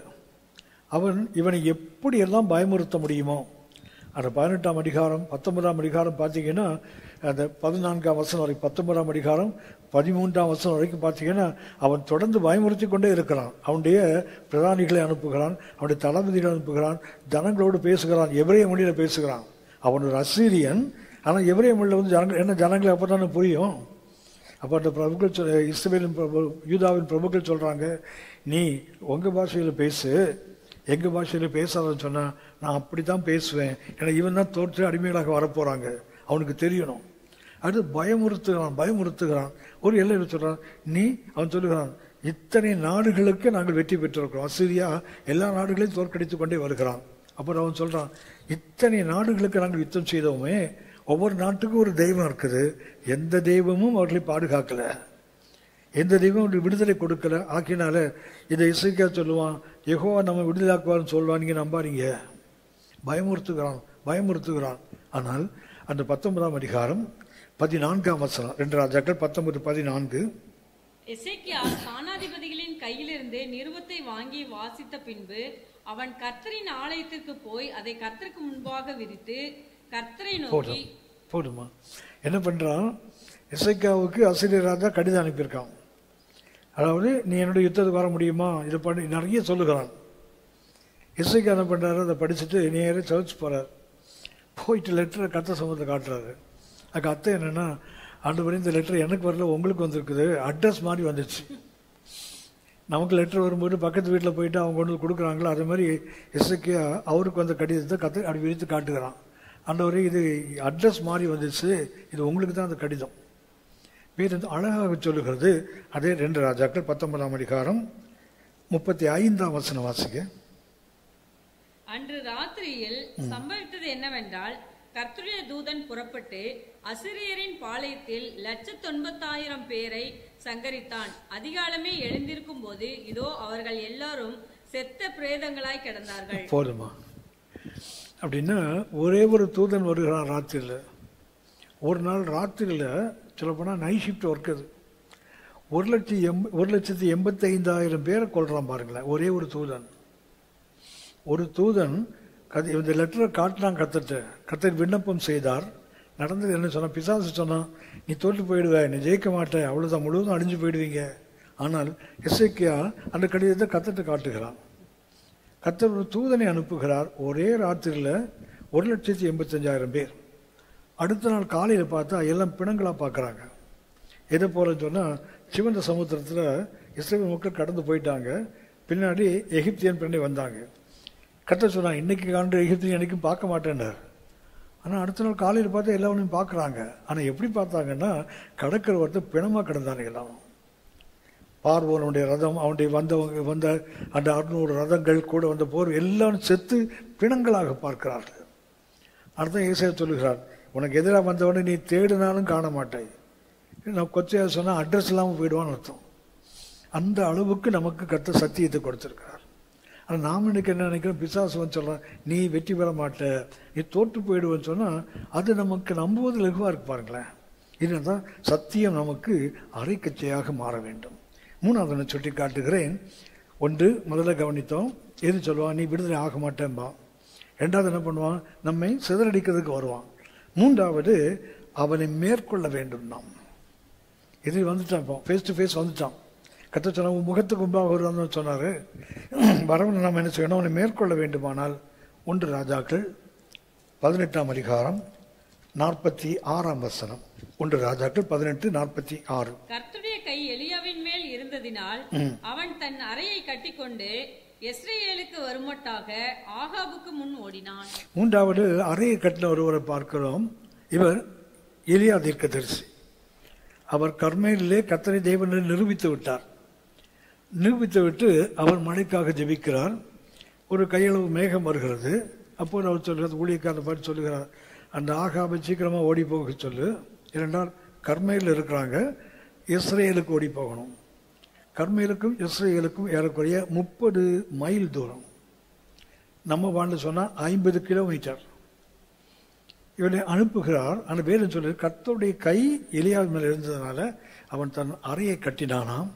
அறையை கட்டிக்கிட்டு வேறுன்னு சொல்லுது, அவன் அந்த 30 மைலும், அதாவது அந்த 50 கிலோமீட்டர், அப்ராக்சிமேட்டாக 50 கிலோமீட்டர் ரதத்துக்கு முன்னாடி ஓடுறான். அப்படியானால் எதிரியை ஓவர்டேக் பண்ணணும்னா, எதிரியை முந்தி, நாம் எதிரி துரத்த நம்ம ஓடுற கூட்டம் இல்லை, எதிரியை நம்ம பின்னாடி ஓடி வர்றாங்க. ஆகவே இந்த அறையை கட்டிக்குள்ள 3வது அனுபவம் என்னவென்றால், எதிரியை நம்ம ஓவர்டேக் பண்ணணும்னு சொன்னான். அவனை மேற்கொள்ள வேண்டுமானால் நம்முடைய அறைகள் கட்டப்பட வேண்டியது அவசியம். ஆனால் பிசாசு என்ன, அவனுடைய தாக்குதல் என்னன்னா, உன்னால் முடியாதுமா, 30 மைலா ரதத்துக்கு முன்னாடியா, உன்னால் ஓடவே முடியாதுன்னு தான் சொல்லுவான். நம்ம பலவீனப்படுத்துவான், நம்மளால் முடியாதுன்னு சொல்லுவான். ஒரு வேத பகுதியை பார்க்கலாமே. எரேமியா 12ஆம் அதிகாரம் 1 முதல் 5 வரை உள்ள வசனங்கள். கர்த்தாவே, உம்மோடே நான் வழக்காட போனால் தேவரீர் நீதியுள்ளவராமே, ஆகிலும் உம்முடைய நியாயங்களை குறித்து உம்மோடே நான் பேசும்படி வேண்டுகிறேன். ஆகாதவர்களின் வழி வாய்க்கிறதென்ன, துரோகம் செய்து வருகிற அனைவரும் சுகித்திருக்கிறதென்ன. நீர் அவர்களை நாட்டினீர், வேர்பற்றி போனார்கள், கனியும் கொடுக்கிறார்கள். நீர் அவர்கள் வாய்க்கும் சமீபமும் அவர்கள் உள்ளிந்திரியங்களுக்கோ தூரமுமாய் இருக்கிறீர். கர்த்தாவே, நீர் என்னை அறிந்திருக்கிறீர், என்னை காண்கிறீர். என் இருதயம் உமக்கு முன்பாக எப்படிப்பட்டதென்று சோதித்து அறிகிறீர். அடிக்கப்படும் ஆடுகளைப் போல அவர்களை பிடுங்கப்பட்டு கொலை நாளுக்கு அவர்களை நியமியும்.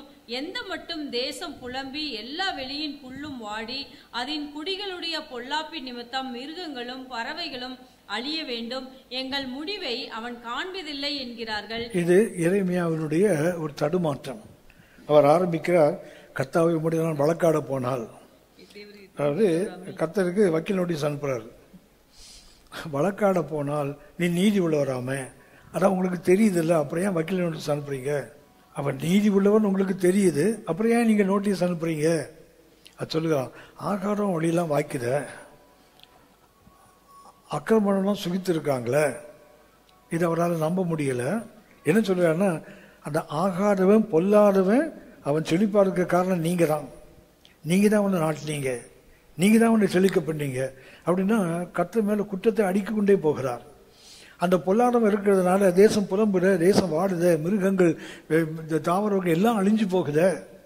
இப்படி சொன்ன உடனே 5ஆம் வசனத்தை கர்த்தர் கேட்பார், நீ காலாட்களோட ஓடும் போதே உன்னை இளைக்க பண்ணினார்களா? ஆனால் குதிரைகளோட எப்படி சார்ந்து ஓடுவாய்? சமாதானம் உள்ள தேசத்திலேயே நீ அடைக்கலம் தேடினால் யோர்தான் பிரவாகித்து வரும்போது நீ என்ன செய்வாய்? நீ காலாட்களோட தான் ஓடுறப்போ, இந்த இப்படி ஓடும் போதே அவங்க ஒன்னு இளைக்க பண்ணிட்டாங்கன்னா இனி அடுத்து நீ குதிரையோட ஓடணுமே, நீ எப்படி ஓடுவ? பிசாசு சொல்றான், உன்னால முடியாது. ஏன்னா அவன் பார்க்கறான், பொல்லாத வழியெல்லாம் வாய்க்குது, நம்ம எப்படி இவனோட ஓட முடியும், எப்படி இவர்களை மேற்கொள்ள முடியும்? தேசம் புலம்புற, தேசம் வாடுத. ஒரு பரிசுத்தவானுடைய அக்கறை தேசத்து மேல. கட்ட சொல்லாரு, தம்பி இது இப்போ காலாட்களோட தான் ஓடுற, இதுக்கு பின்னாடி குதிரையோட ஓடுற வேகம் காலம் வருது, அப்ப நீ எப்படி ஓடுவ அப்படின்னா பிசாசு இன்னைக்கு என்ன பண்ணுவான்னு சொன்னா, நம்ம சூழ்ந்து இருக்கிற சூழல்களை காட்டி உன்னால முடியாது, உன்னால ஓட முடியாது. வேதத்தை நம்ம பார்க்கும்போது இந்த ரதங்களோடு ஓடுன 3 பேரை பார்க்கிறோம். ஒருத்தர் நாம் கவனிச்சிருக்கோம், எலியா.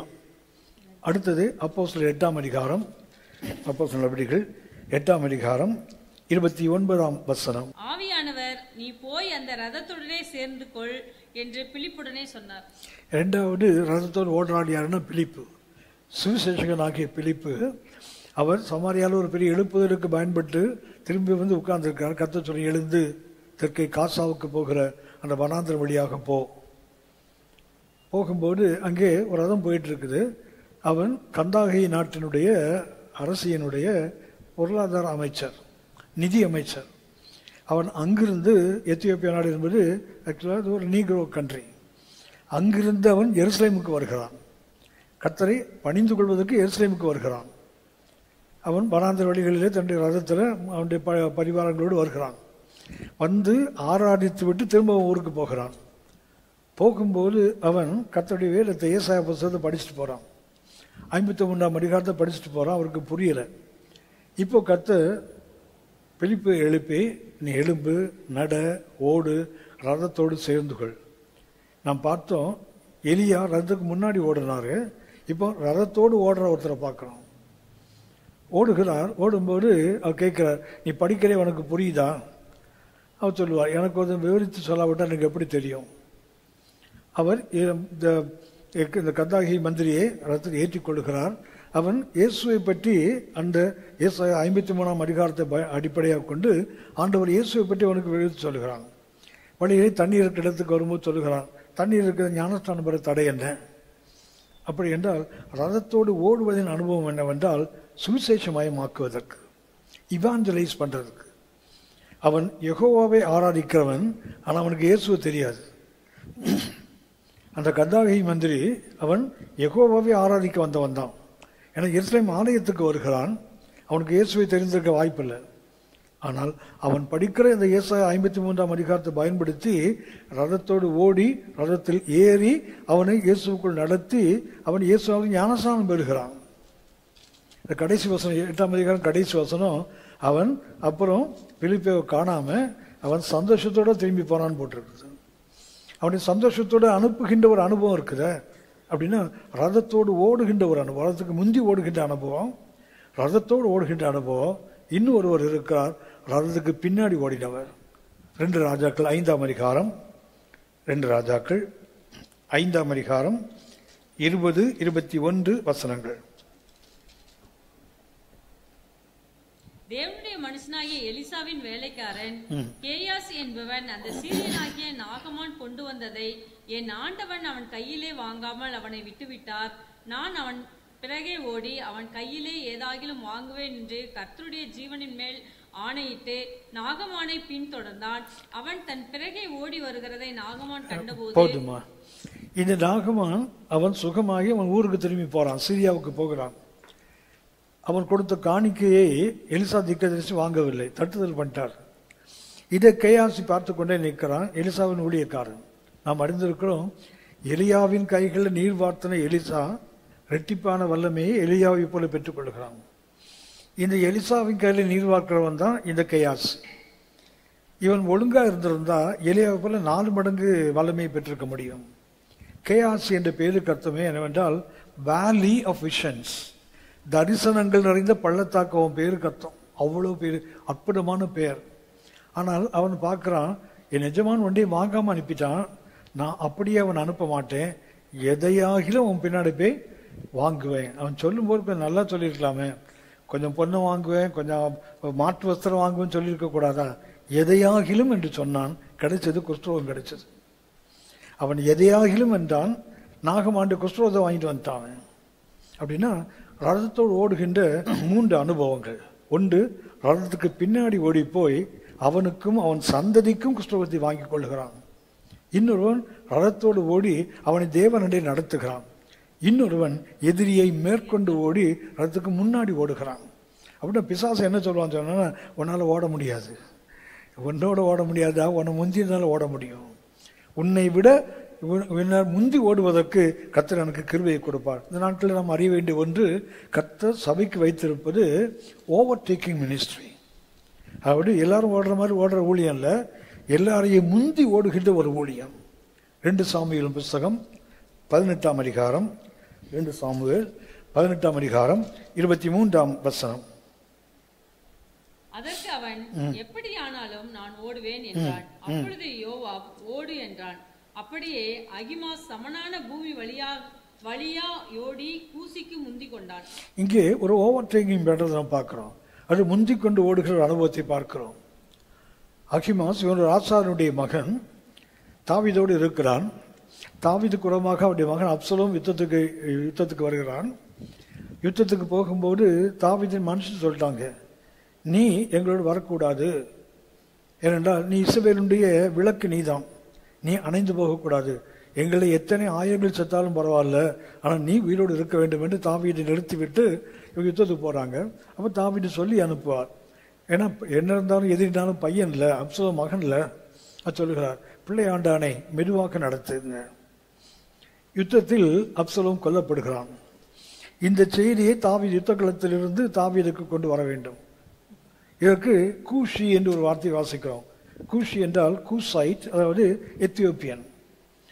Burnt face. கூஷைட் என்றால் முகம் கருகி போனவன் என்று அர்த்தம்.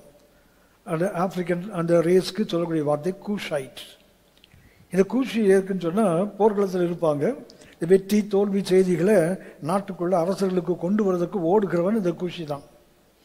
ஆனால் இந்த அகிமாஸ் கூட இருக்கிறான். இப்போ அப்சலோம் மரித்து விட்டான், எதிரி அழிஞ்சாச்சு, இப்போ ராஜாவுக்கு நல்ல செய்தி கொண்டு ஓட வேண்டும். அப்போ அவன் போய் கேட்குறான், நான் ஓடட்டுமான்னு கேட்க மாட்டான், ஓடட்டுமே அப்படி தான் கேட்பான் அகிமாஸ். அது ஓடட்டுமான்னு கேட்டால் பதிலை எது, ஓடட்டுமேன்னா நீ என்ன சொன்னாலும் ஓடுவேன்னு அர்த்தம். அப்போது தாவீதுடைய தளபதி யோவாப் சொல்லுவான், உனக்கு ராஜாவுக்கு சொல்றதுக்கு நல்ல செய்தி இல்லை, ஏன்னா செத்திருப்பது ராஜாவுடைய மகன், அவன் ஏற்கனவே சொல்லி அனுப்பியிருக்கான், பிள்ளையாண்டான பத்திரமா பார்த்துக்குங்க, நாம் அவனை கொண்டு விட்டோம், உனக்கு ஒன்றும் பிரயோஜனம் இல்லை, போக வேண்டாம், இன்னொரு வருஷம் ஓடலாம் சொல்லி அதை கூஷியை அனுப்பி விடுவான். மெசஞ்சர், அவன் தான் செய்தி கொண்டு ஓடுகிறவன். இப்போ அகிமாசால முடியல, அவனுக்குறான், எப்படினாலும் நானும் ஓடுவேன். அவனை தடுக்கவே முடியல. அவன் சொல்றான், சரி ஓடுப்பா. அவன் ஓடுகிறான். வேறு அழகாக சொல்லுகிறது, அவன் சமமான பூமி வழியாக ஓடி கூஷியை முந்தி கொண்டானான். என்னன்னாலும் கூலிக்காரன் தான், பிள்ளை தான். அந்த கூஷி அவனுடைய தொழில், அது அதுக்குன்னே அவனை வச்சிருக்காங்க, ஓடி போய் செய்தியை சொல்லணும், அவ்வளவுதான். எவன் செத்தாலும் உயிரோடு இருந்தாலும் அவனுக்கு ஒன்றும் இல்லை, வெற்றி பெற்றாலும் தோற்றாலும் ஒன்றும் இல்லை, செய்தியை சொல்லணும். ஆனால் அகிமாஸுக்கு அப்படி இல்லை. கர்த்தர் அபிஷேகம் பண்ண தாவீதுக்கு விரோதமாக ஒருத்தர் எழும்புவானா, அவன் கொல்லப்பட வேண்டியது நியாயம். ஆகவே நான் அவனுக்கு முந்தி சொல்ல வேண்டும் செய்தியை. அவன் ரெண்டு வழி இருக்குது, ஒன்று சமமான வழியும் இருக்குது யுத்த களத்துக்கு தாவீது போறதுக்கு, இன்னொன்று அப்படி சுற்றி கிட்டி போற வழியும் இருக்குது. கூலிக்காரன் அவன் அப்படிதான் பார்ப்பான். கூலிக்காரன் என்ன செய்வானா, எப்போ சூரியன் உரிக்குன்னு பார்த்துட்டே இருப்பானா. வேலைக்காரன் எப்போ சூரியன் அடையுன்னு பார்த்துட்டு இருப்பானா. ஏன்னா சூரியன் அடைஞ்சாதான் அவனுக்கு சம்பளம். அடுத்து கூத்தாடுறவன் சூரியன் எப்போ உரிக்குதுன்னு பார்ப்பானா. ராத்திரிலாம் அவன் ஆடுறான்ல, இதைத்தான் யோபு சொல்லுகிறார். அப்படின்னா இவன் என்ன பண்ணுறான், முந்திக் கொள்றான் பாருங்களேன். இதுதான் இன்றைய தேவை. ஆகவே பிசாசு என்ன சொல்றான்னா, உன்னால் முடியாதுன்னு சொன்னால், முடியாது இல்லைப்பா, நான் ஓவர் டேக் பண்ணி போயிடுவேன். கர்த்தருடைய நோக்கம் அதுதான். ஆமோஸ் தீர்க்கதரிசியின் புஸ்தகம் 9ஆம் அதிகாரம் 13ஆம் வசனம்.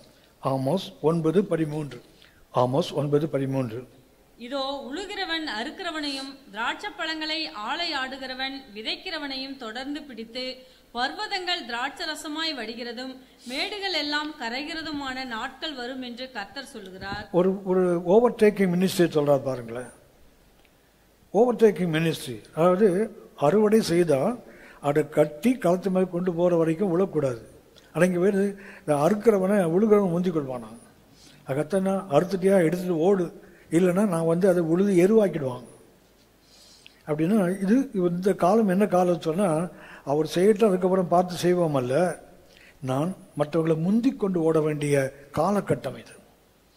இதைத்தான் பிசாசுக்கு நாம் சொல்லணும், சத்தியம் என்னப்பா, நான் பின்னாடி ஓடுற ஆளோ கூட ஓடுற ஆளோ இல்லை, நான் முந்தி கொண்டு ஓடுகிறவன். அது ஓவர் டேக்கிங் மினிஸ்ட்ரி. 4வது பார்க்கிறோம். இந்த அறை கட்டுதலுக்கு எரேமியா 1ஆம் அதிகாரம் 6ஆம் வசனம். எரேமியா 1ஆம் அதிகாரம் 6ஆம் வசனம். இன்னைக்கு நான் அடுத்த ஒரு அனுபவம் என்ன சொன்னால், பிசாசு என்ன பண்ணுவான்னா, ஊழியம் செய்ய நமக்கு தகுதி இல்லைன்னு சொல்லி நம்மளை ஏமாற்றுவான். அவனுடைய பொய் என்னவென்றால், அது என்ன அர்த்தம்னா, அடுத்தவங்களை வச்சு சொன்னால் பரவாயில்ல, நம்மளை வச்சே நம்மளை சொல்ல வைப்பான். நான் தகுதி இல்லாதவன். கிரியவன் சொல்லலையா, என்ன சொல்லுவான், நான் என்னுடைய கோத்திரம் தான் சின்ன கோத்திரம், அதில் 2 தகப்பன் வீடு சிறிய வீடு, அதில் நான் தான் இளையவன், என்ன போய் பராக்கிரமசாலின்னு சொல்கிறீங்களே அப்படி கேட்குறாங்க. அப்படின்னா கர்த்தர் சொல்வார், உனக்கு இருக்க பலத்தோடு நீ போப்பா, உன்னை அனுப்புறது நான் அல்லவா.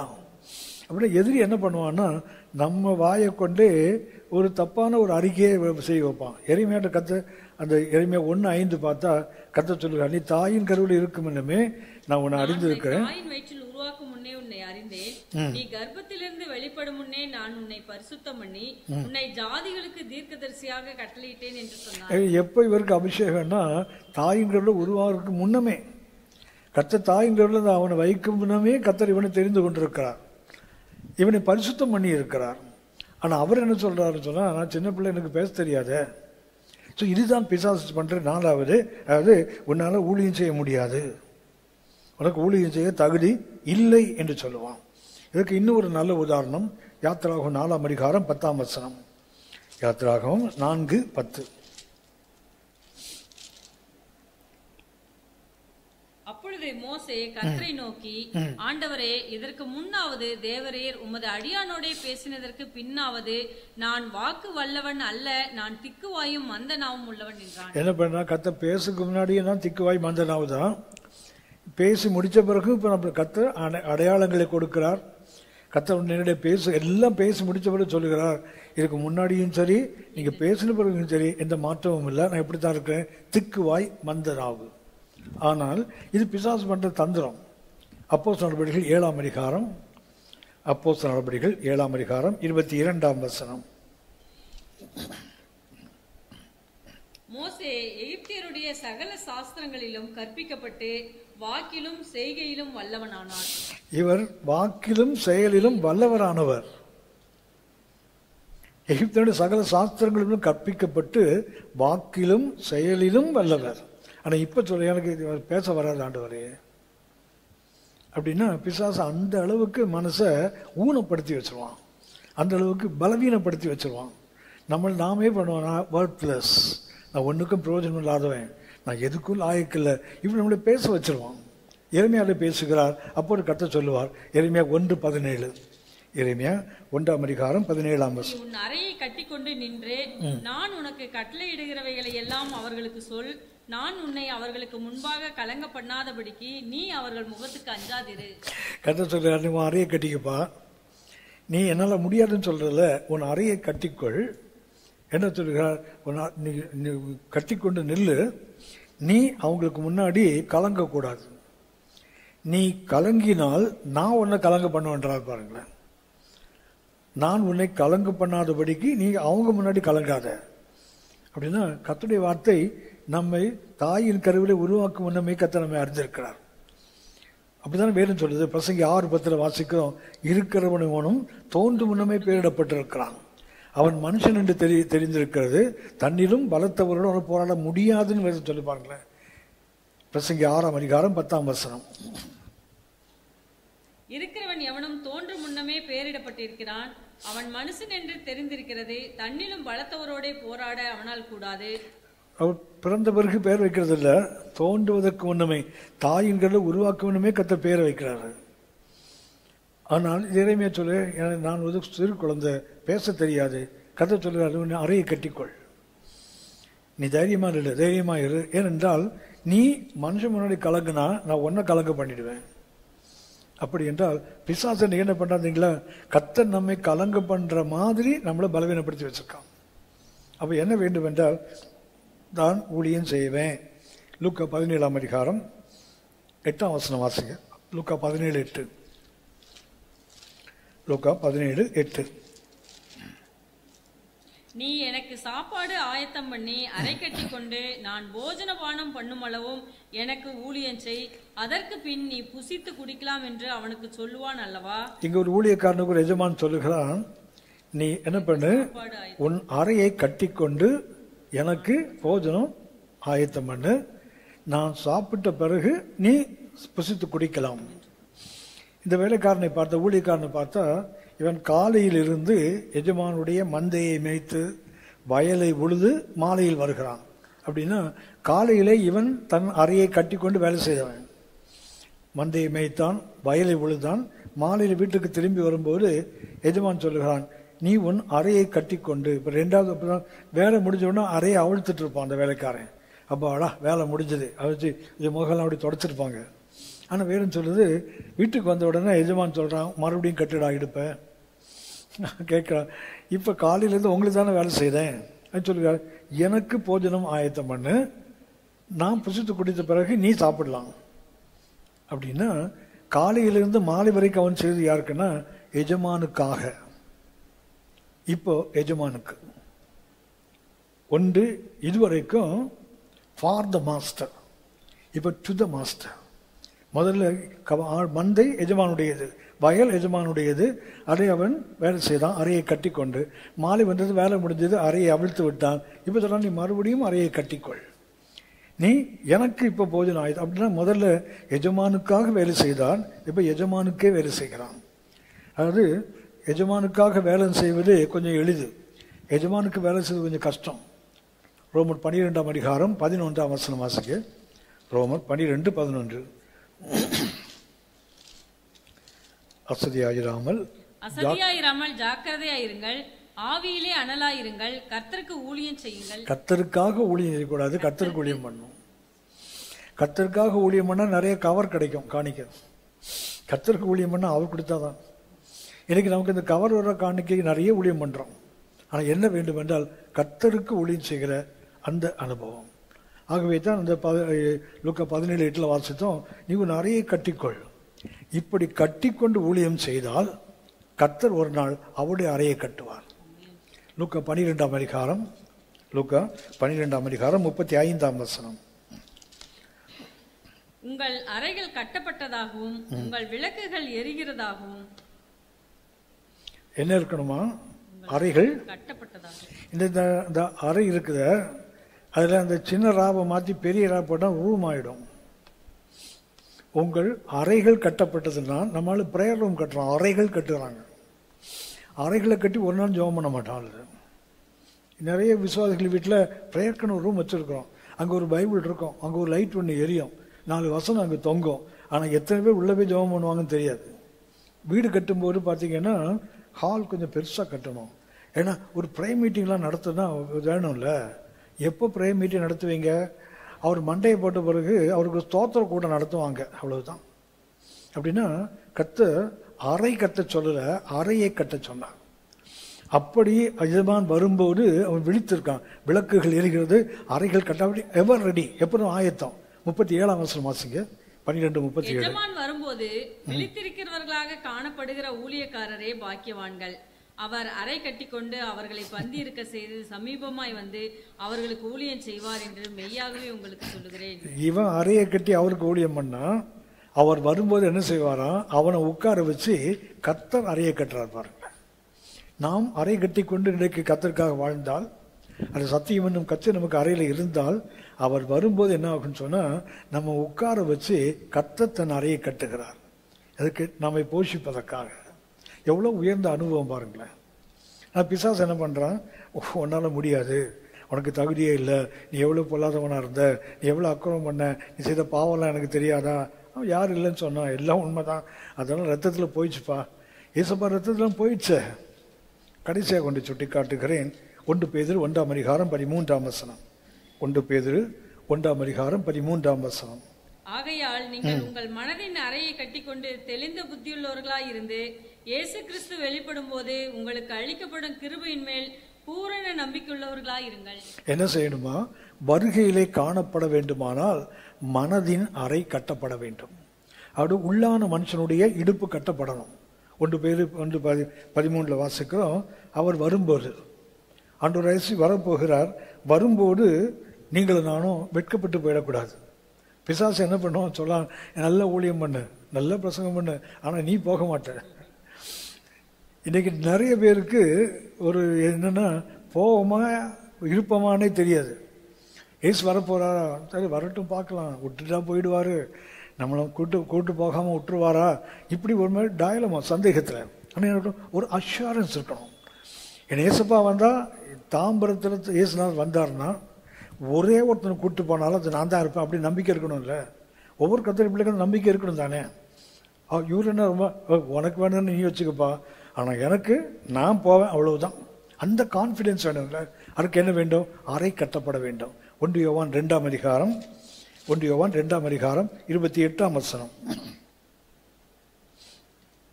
இப்படி இருக்க பிள்ளைகளே, அவர் வெளிப்படும் போது நாம் அவர் வருகையில் அவருக்கு முன்பாக வெட்கப்பட்டு போகாமல் தைரியம் உள்ளவர்களாய் இருக்கும்படிக்கு அவரில் நிலைத்திருங்கள். அவன் நிலைத்திருந்தால், அந்த மனதினரை கட்டப்பட்டு நிலைத்திருந்தால் அவர் வருகையில் வெட்கப்பட்டு போகவே மாட்டோமே. ஆனால் பிசாசு சொல்லுவான் நீ போக மாட்டேன்னு தான் சொல்லுவான். அவன் சொல்லிட்டு போட்டோம். நமக்கு என்ன இருக்கணும்? நான் வெட்கப்பட மாட்டேன். 1 யோவான் 4ஆம் அதிகாரம் 17ஆம் வசனம். 1 யோவான் 4:17. நியாய தீர்ப்பு நாளிலே நமக்கு தைரியம் உண்டாயிருக்கத்தக்கதாக அன்பு நம்மிடத்தில் பூரணப்படுகிறது. ஏனென்றால் அவர் இருக்கிற பிரகாரமாக நாமும் இவ்வுலகத்தில் இருக்கிறோம். அப்படின்னா நமக்கு ஒரு தைரியம் இருக்கு. ஏன்னா நியாய தீர்ப்புல நான் தைரியமா ஃபேஸ் பண்ணுவேன். நியாய தீர்ப்புல என்ன ஆகுமோ, கர்த்தர் என்ன செய்வாரோ அப்படி பயப்படுறோமே. அந்த வேறு சொல்லுகிறது, நியாய தீர்ப்பினாலே நமக்கு தைரியம் உண்டாவதற்கு அன்பு நம்மிலே பூர்ணப்படுகிறது. ஏனென்றால் அவர் இருக்கிற விதமாக நாம் இந்த பூமியில வைக்கப்பட்டிருக்கிறோம், இந்த தாம்பரத்தில் வைக்கப்பட்டிருக்கிறோம். ஸோ அந்த கான்ஃபிடென்ஸ், அந்த நம்பிக்கை, அந்த நிச்சயம் நமக்கு இருக்கணும். பிசாசு சொல்லட்டும் நீ போக மாட்ட, நீ அந்த தப்பு பண்ணது எல்லாம் சரிதான்ப்பா, பண்ணலாம் உண்மைதான்ப்பா, அதெல்லாம் இயேசு எனக்கு எடுத்து போட்டார், அவர் என்ன புதிய மனுஷனாக மாற்றிட்டார். உனக்கு கிறிஸ்துவ பழசெல்லாம் ஒழிஞ்சு போச்சுல, எல்லாம் புரியுதுதானே. அந்த கான்ஃபிடன்ஸ் நமக்கு இருக்கணும். இதுக்கு மனதின் அறை கட்டப்பட வேண்டும். ஒரு சுட்டி காட்டுகிறேன். 1 பேதுரு 1:5. 1 பேதுரு 1ஆம் அதிகாரம் 5ஆம் வசனம். கடைசி காலத்திலே வெளிப்பட ஆயத்தமாக்கப்பட்டிருக்கிற ரட்சிப்புக்கு ஏதுவாக விசுவாசத்தை கொண்டு தேவனுடைய பலத்தினாலே காக்கப்பட்டிருக்கிற உங்களுக்கு அந்த சுதந்திரம் பரலோகத்தில் வைக்கப்பட்டிருக்கிறது. நமக்கு பரலோகத்தில் ஒரு சுதந்திரம் வைக்கப்பட்டிருக்கு, ஒரு இன்ஹெரிட்டன்ஸ். எப்படி ஒரு தகப்பட்ட பிள்ளைகளுக்கு சொத்து வருதோ அது போல அப்பா நமக்கு ஒரு சுதந்திரத்தை அங்கே சேர்த்து வச்சிருக்காரு. அதுக்கு கடைசி காலத்தில் வெளிப்பட போகிற அந்த பொக்கிஷம், அந்த நம்பிக்கை நமக்கு இருக்கணும்ல. பிசாசு எந்த சந்தேகம் கொண்டு வந்தான்னு சொல்லிட்டான். நம்முடைய பழைய வாழ்க்கை, நம்முடைய தவறு, ஊழியத்தை சின்ன சின்ன சின்ன பிரச்சனைகள் வந்திருக்கும். இதெல்லாம் பண்ணல நீ போயிடுவியா அப்படி கேட்டாங்கன்னா போவோம்ப்பா. ஏன்னா கர்த்தருக்கு தெரியும் எனக்கு எவ்வளோ பலம் தான் இருக்குது, கொஞ்சம் பலம்தான். அப்படிதான் போட்டிருக்குது. பிள்ளை வெளிப்படுத்தின விசேஷம் 3ஆம் அதிகாரம் 7-8 வருஷம் பார்த்தா, உனக்கு கொஞ்சம் பலன் இருந்தும் நீ என் நாமத்தை மறுதலியாதபடியினால இதோ திறந்த வாசலை உனக்கு வைத்திருக்கிறேன், ஒருத்தன் அதை பூட்ட மாட்டான். கர்த்தருக்கு தெரியும் நம்மகிட்ட இருக்குது கொஞ்சம் பலம்தான். அந்த கொஞ்சம் பலத்தை வச்சு என்ன பண்றோம்? அக்கிரம பாவம்லாம் பண்ணுவோம். ஆனால் கர்த்தரை மறுதலிக்காமல் இருக்கிறோம். அதுதான் எந்த சூழலிலும் கர்த்தரை மறுதலிக்காமல் இருக்க. அந்த கொஞ்சம் கர்த்தருக்கு தெரியாதா? கொஞ்சம் பலம். சொல்றாரு பயப்படாதே சிறு மந்தையே, கர்த்தர் உனக்கு பெரிய ராஜ்யத்தை கொடுப்பாராம. மந்தை என்னவோ சிறுசுதான், ராஜ்யம் பெருசு இல்லை. அதனால சிறியது, அதனால சின்னது அப்படி இல்லை, சின்ன மந்தை தான், ஆனால் மெய்ப்பெண் பெரியவராச்சா. அதனால சத்தியம் என்னும் கச்சை மிக மிக அவசியமானது. நான் கவனித்தோம், கர்த்தர் அவருடைய அந்த கச்சையை தான் சபைக்கு கொடுத்திருக்கார், எனக்கும் நமக்கும் கொடுத்திருக்கிறார். கர்த்தர் நோக்கி பார்ப்போம், ஜெபிப்போம்.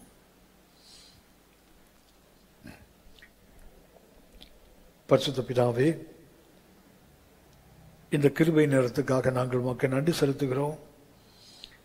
சத்தியத்தையும் அறிவீர்கள், சத்தியம் உங்களை விடுதலையாக்கும் என்று எழுதி கொடுத்த எங்களுக்காக சொல்லித் தந்த எங்கள் அன்பின் ஆண்டவரே, சத்தியத்தினால் வருகின்ற அந்த மகிமையான விடுதலையை, குமாரன் கொடுக்கின்ற அந்த மெய்யான விடுதலையை நாங்கள் பெற்று அனுபவிக்க கிருபை தாங்க.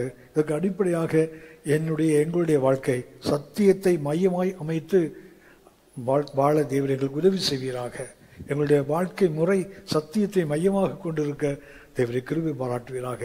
எதிரினுடைய எந்த பொய்களையும் எங்களால் மேற்கொண்டு போக முடியும்ப்பா. அவனை எதிர்த்து அவனை வெல்ல முடியும். ஏனென்றால் எங்கள் வாழ்க்கையின் மையம் உங்கள் சத்தியமாக இருப்பதற்காக உங்கள் சத்தியத்தை உங்கள் கட்சியை எங்களுக்கு கொடுத்துருக்கீங்களே, அதற்காக நாங்கள் உமக்கு நன்றி செலுத்துகிறோம். மகிமையை நாங்கள் உமக்கு செலுத்துகிறோம். எங்கள் ஆண்டவர் இயேசுவின் மூலம் பிதாவே, ஆமென், ஆமென். கர்த்தர் உங்களை ஆசீர்வதிப்பாராக. ஆமென்.